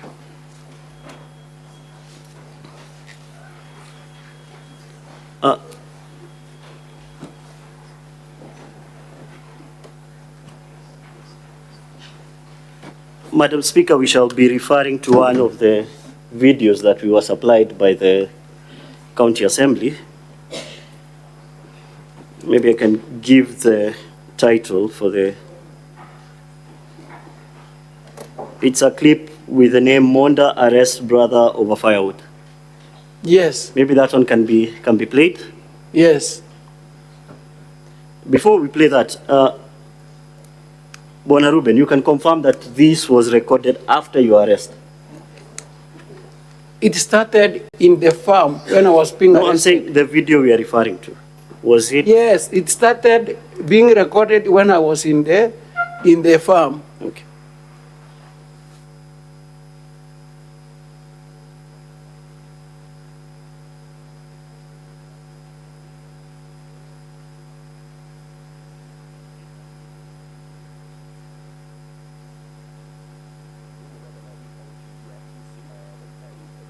Monda nigo enyorete ase ensanano enene na mumuro mwabo omukonyi bw'omugabana w'ekaunti ya Kisii Daktari Robert Monda nigo enyorete ase ensanano enene na mumuro mwabo Reuben Monda igoro yogotwa kwemete ase ensemo ya kerera.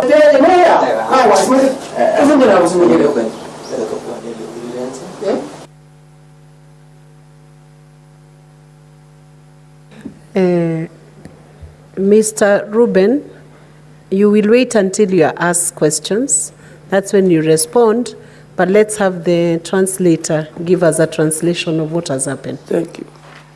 Thank you, Madam Speaker. My name is Adan Kanabuga, a professional journalist from the Kenya Broadcasting Corporation under Minto FM, and I'm ready for the interpretation. Please, if you can replay that. omukonyi bw'omugabana w'ekaunti ya Kisii Daktari Robert Monda nigo enyorete ase ensanano enene na mumuro mwabo Reuben Monda igoro yogotwa kwemete ase ensemo ya kerera. Post that. It's a narration by a reporter. He says the deputy governor, Robert Monda, is in conflict with his brother on the cutting of trees. We can proceed.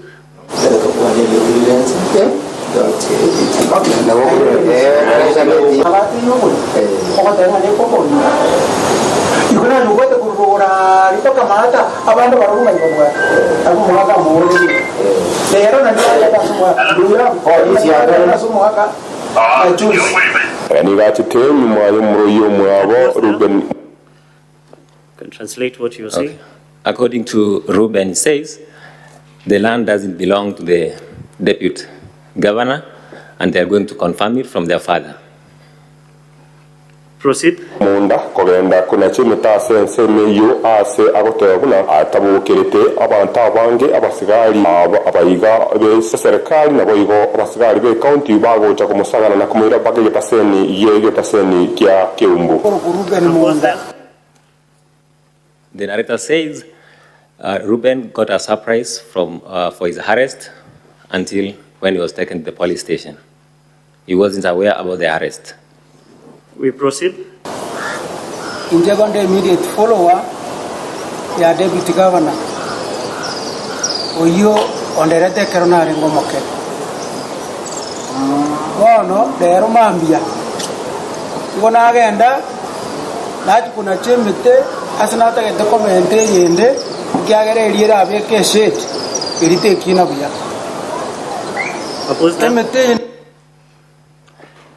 Reuben says he admits facts. His brother, the deputy governor, raised him well when he was young. And then on that same day, he went to cut down the trees, which he planted himself.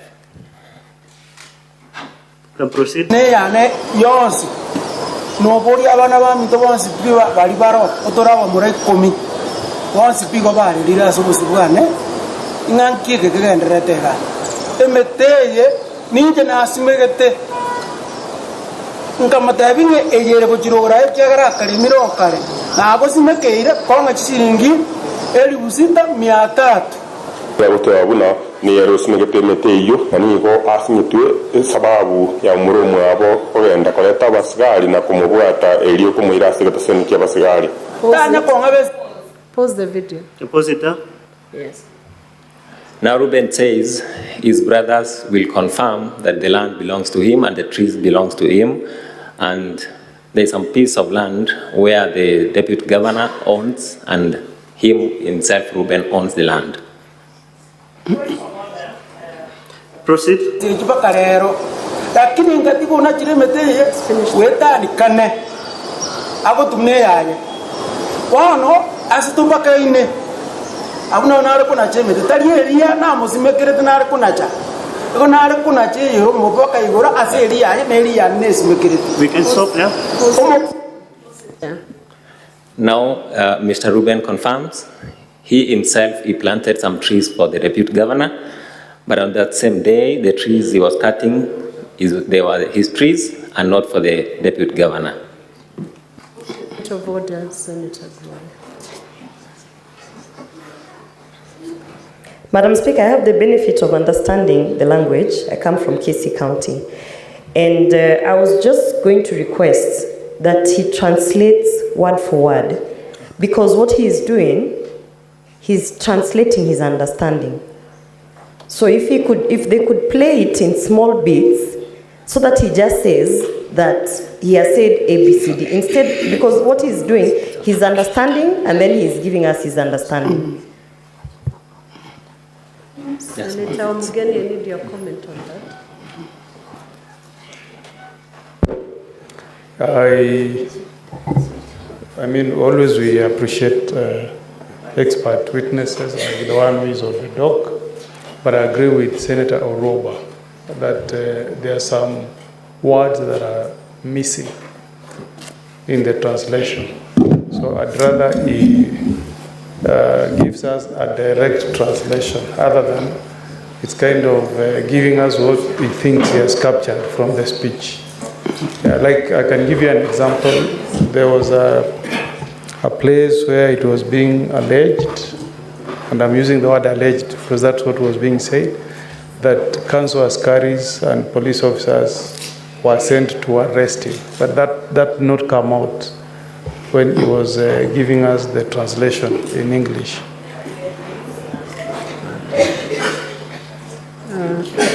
Expert witness, Just repeat exactly what you said in the video without transporting your understanding. Don't transpose to your understanding. So we play back and get to hear it and cut it shorter so that he's able to capture what needs to be understood.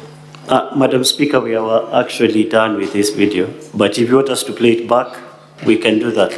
Counsel, I have guided you play back, and then he's going to listen, translate the correct version of what is said in the video. Important. Madam Speaker, I hope this does not eat into our time. Counsel, I have given direction. Just go back. Your time will be taken care of.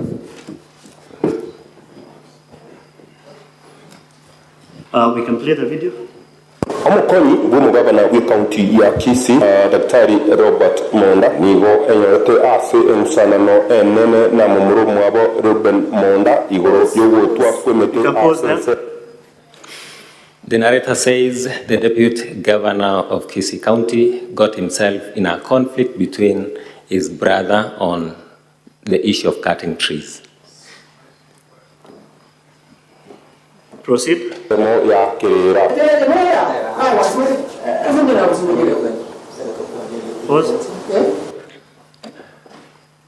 Mr. Reuben is having an argument with the Deputy Governor, asking him whether the trees belong to him, but he says he's the one who planted the trees. Proceed.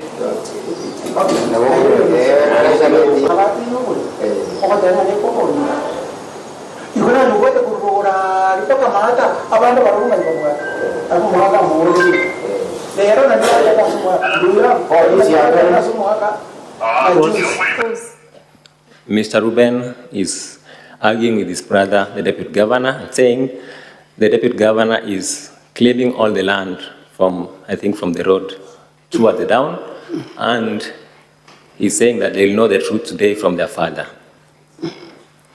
Proceed. Nibachiteni mwali mroyo mwabo Reuben Monda kogenda kuna chimita sense meyo ase agotoyabuna atabukerete abantu abange abasigari abayiga beserikali. Here the narrator says Mr. Reuben said that he went to cut down the trees, and then after cutting the trees he just got a surprise from the police officers who came to arrest him because they were cutting down the trees. Proceed.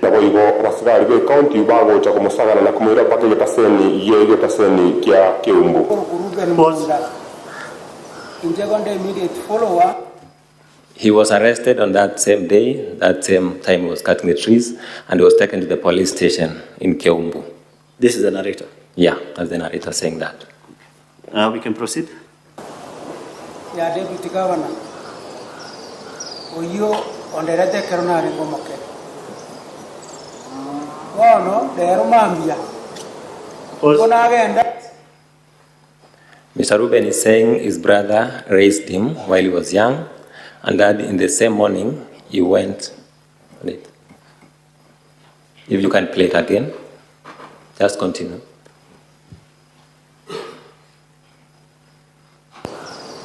Oyo onderete kerona ngomoke.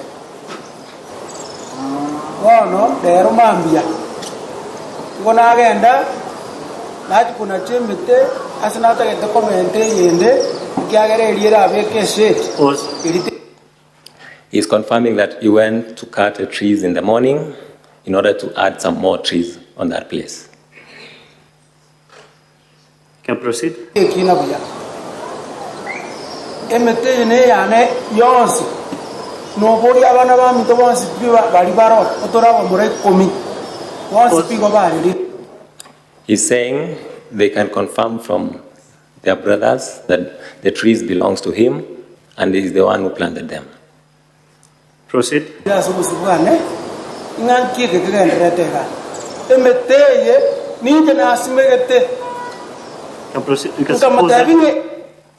He's still saying he's the one, he's insisting that he's the one who planted the trees. Meteri.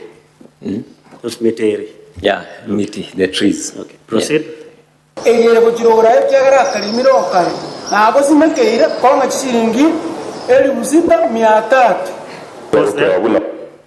He's now saying there is some part of the land where I planted trees for the deputy governor, and the deputy governor was to pay him the amount of 6,300 for the trees he planted for him. Proceed. Ni yarosmegete meteyo nanigo asimitwe sababu ya murumu abo ogenda koleta basigari na kumubwata eliyo kumwira sigata seniki abasigari.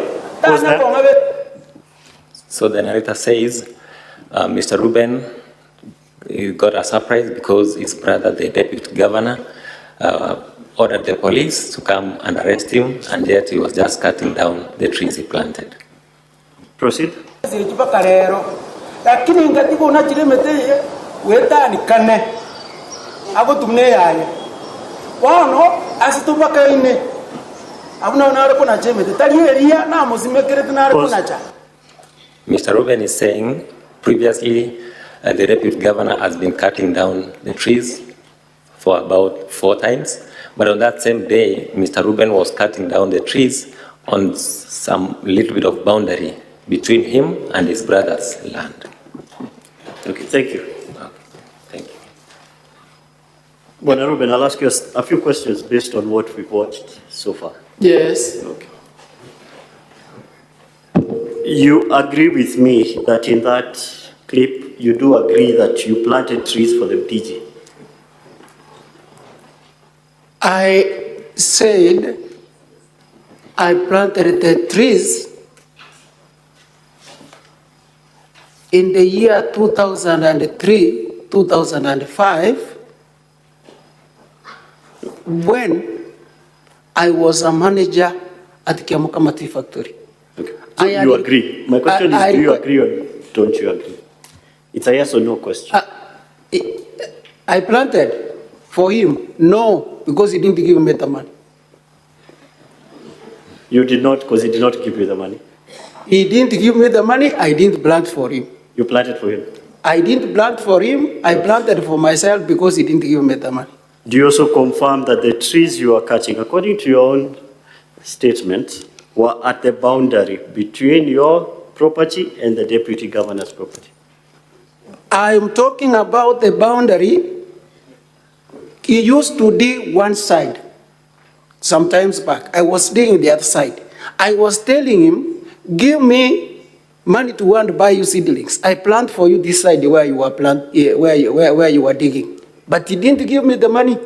I bought the seedlings myself. I came, I planted. Then I told him, give me 6,300. He didn't give me. How did the trees become his? You planted them on his portion?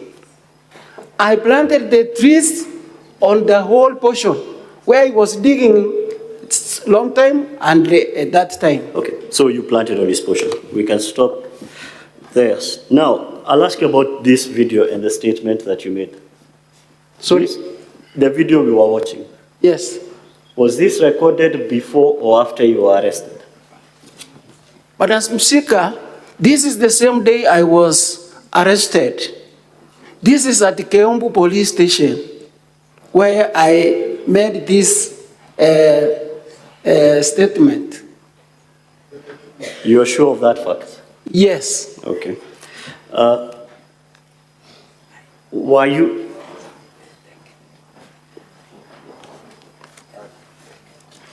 Yes, at Kiumbu police station, this is the same place in your affidavit, you say you felt sick. Counsel, you have... I felt very sick. I felt very sick after the audit. On the same day, while you were outside giving statements? I said after 1.5 weeks. Because Mr. I'll take you to your affidavit. Maybe your counsel can show it to you.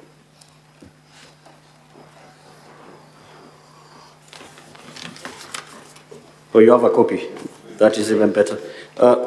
Go to paragraph number 9.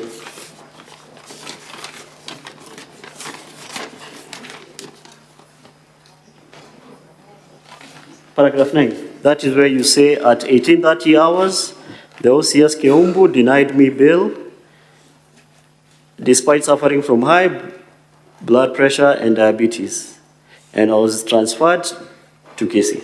So you fell ill at Keumbu police station. I did? You fell ill at Keumbu police station, according to your affidavit.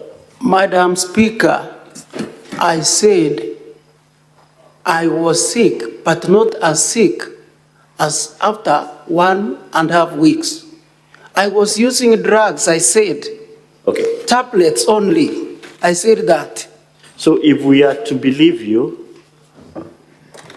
this arrest did not cause you to be sick. You got sick a few weeks later.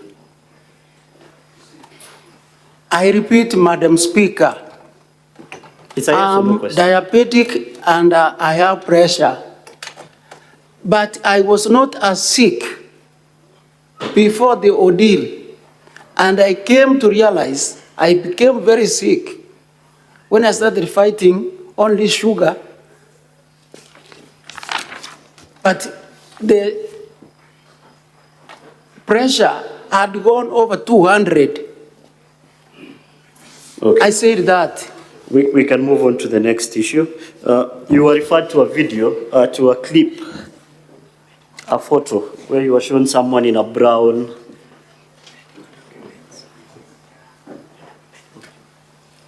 Yes, before I move on to the video clip, have you provided any medical documents to show how you went to Coptic Hospital?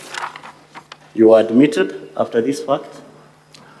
I have all the documents. Do you have them before but this I house? don't have them before the house. If given time, I'll be able to avail them.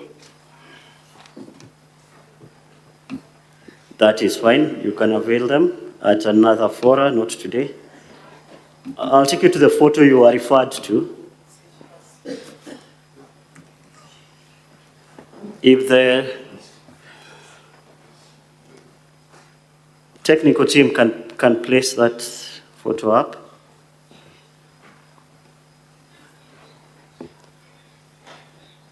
If they can highlight just the name of that particular photo, the description of the photo. It's described as a still, having been taken out of a video, which I will play shortly. Is that possible from the technical team?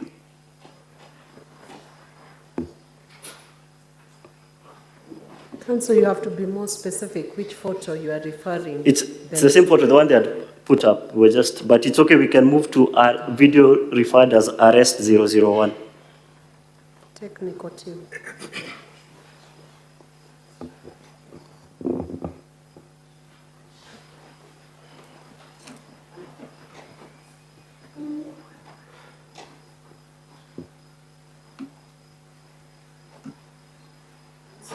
Try to phrase the question because you saw the video as they look for that video. Okay. The video has been titled WhatsApp at 13:42:42.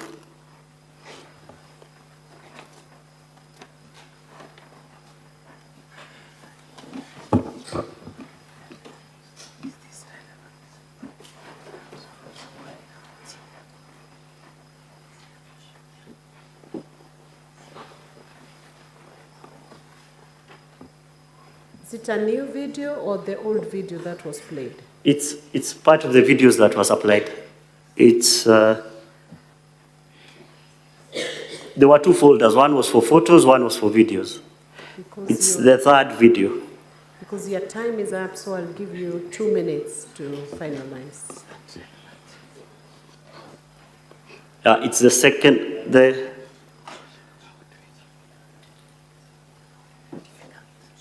WhatsApp 1342, it's the next one, not this one.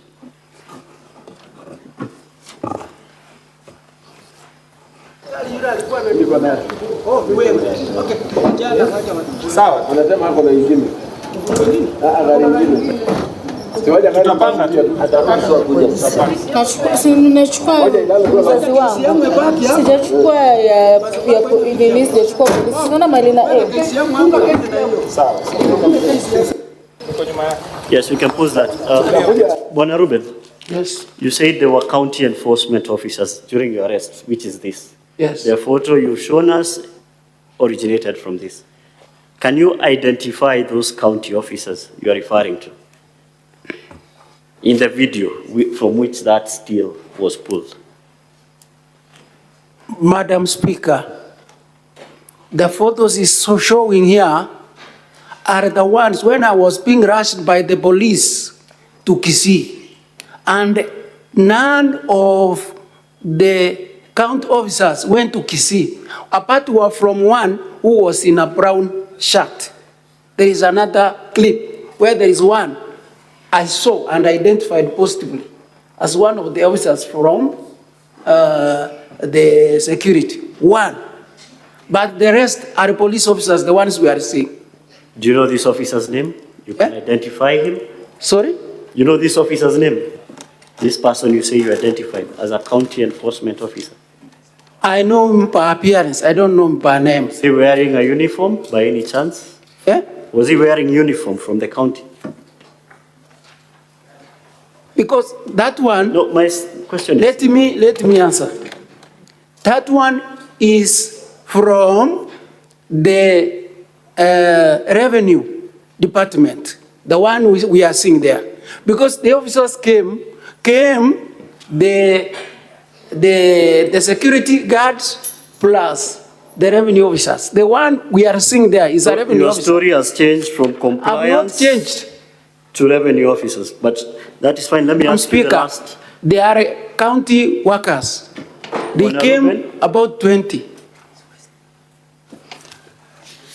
Kindly, let me ask you the last question. Yes. You've indicated that you live in one communal farm, yourself and your brothers. I said compound. One communal compound. Yes. Does your brother keep cows, dairy cows? Yes. How many dairy cows does he keep? 3. 3 dairy cows. Yes. Where exactly does he keep them? Next to our communal compound. Next to your communal compound? Yes. On his property? Now, the land where we are living all belong to our father. None of us has been given a piece of land. None of us. Even where we have planted the trees, all the land belongs to our father. No, I'm asking you to designate. You see, the property is big. Where are these cows being kept? Because if I go to your compound, or this house goes to your compound, they want to see these cows you're referring to. You come, I show you. Okay, so these cows, before the governor became the deputy governor of Kisii, were these cows still there? Mr. Reuben, you must try to answer the questions without proposing a visit to the council. Thank you, Madam Yes, Madam Speaker. What I meant, Madam Speaker, yes, I can show him where they are. Okay, were the cows there before he became deputy governor, or they came after with the county enforcement? Sorry? The cows were there before or after he became deputy governor? The cows were there even before. Yes. And before they were still being taken care of? Sorry? They were being taken care of before he became? Yes, they were being taken care of. He had employees to do this? Sorry? He had employees who do this? He had his own employees, yes. He still has employees? Now he's using the... Does he have employees? That is my question. I've said no. You've not said anything. Does he have employees on the property? Right now, no. Okay. Yes. Council, So he has no one on that property. That is your evidence. Sorry? He has no one on the property. Yes? No employees on the property. The employees who are there are the county workers. I have said 5, I see them every day, 5 workers, about 5. Okay, what do these 5 workers do? And to be more specific. So I have indulged you. Madam Speaker, just this last question. Make that your last question. Thank you, Madam Speaker. Yes. There are those who man the gate. They come in pairs, 2 from morning to around 6 in the evening, and 2 during the night. So those are 4 officers, 2 during the day, 2 during the night, who man the gates. Yes? I'm saying 2 during the day, 2 during the night. Those are the ones who are manning the gate. Yes. Then we have 2 who are called gardeners.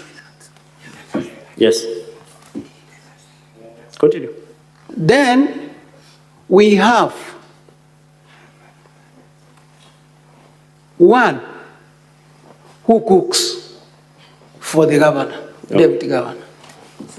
So I'm saying a minimum of 5, at least 5. So they can be more, depending on the day.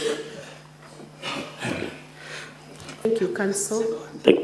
Thank you, Madam Speaker. I had sought just indulgence with one question, because that one was in the middle of being answered. It's a simple question. It's a yes/no question. Counsel, we Madam Speaker, ask that one question, and that is it. I'm most obliged. Bona Reuben. Yes. Have you ever supported your brother politically? Sorry? Do you support your brother politically? Right now, no. Ever? No. Okay. I will never do it. Thank you. Thank you, counsel. We can have examination in chief. How many minutes do you need? 5.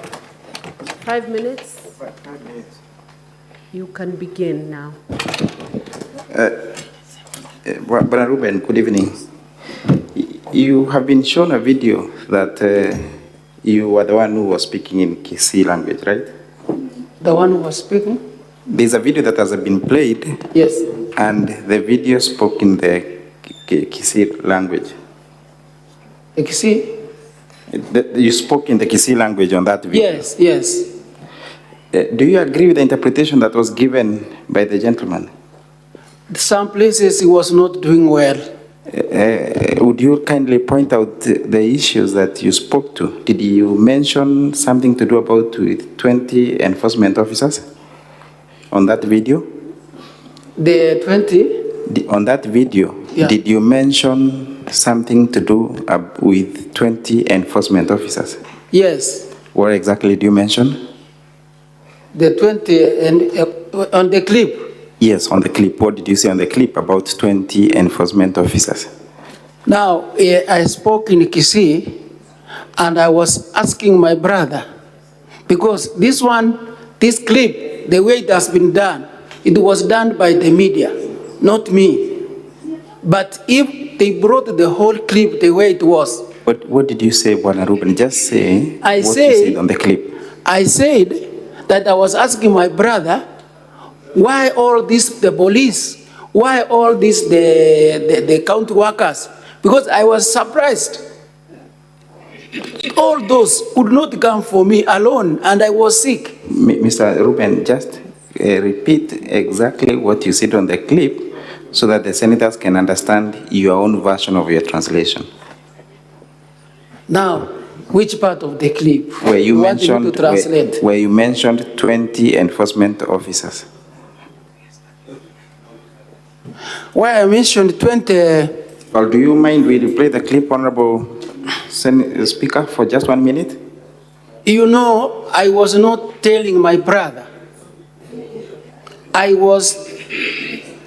When I was doing the affidavit, is when I gave the numbers. But when I was talking about that clip. I didn't give the numbers. Lastly, Mr. Reuben. Yes. The trees where you've planted trees, the trees that you are cutting down, on which side of the land were they?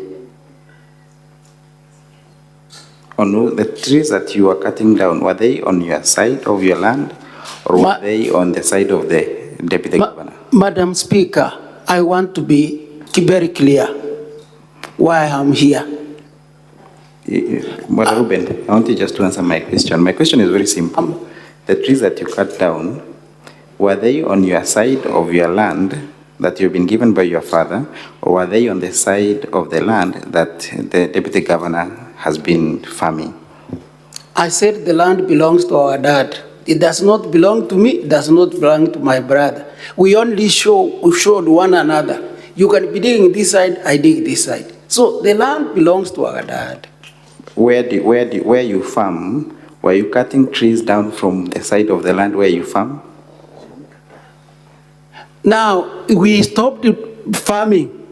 That's why I found the land idle and I planted the trees. We stopped farming a long time. That's all for this witness, Mr. Speaker. Madam Speaker. Thank you. Thank you, counsel. Honorable senators, I have a list of about 6 senators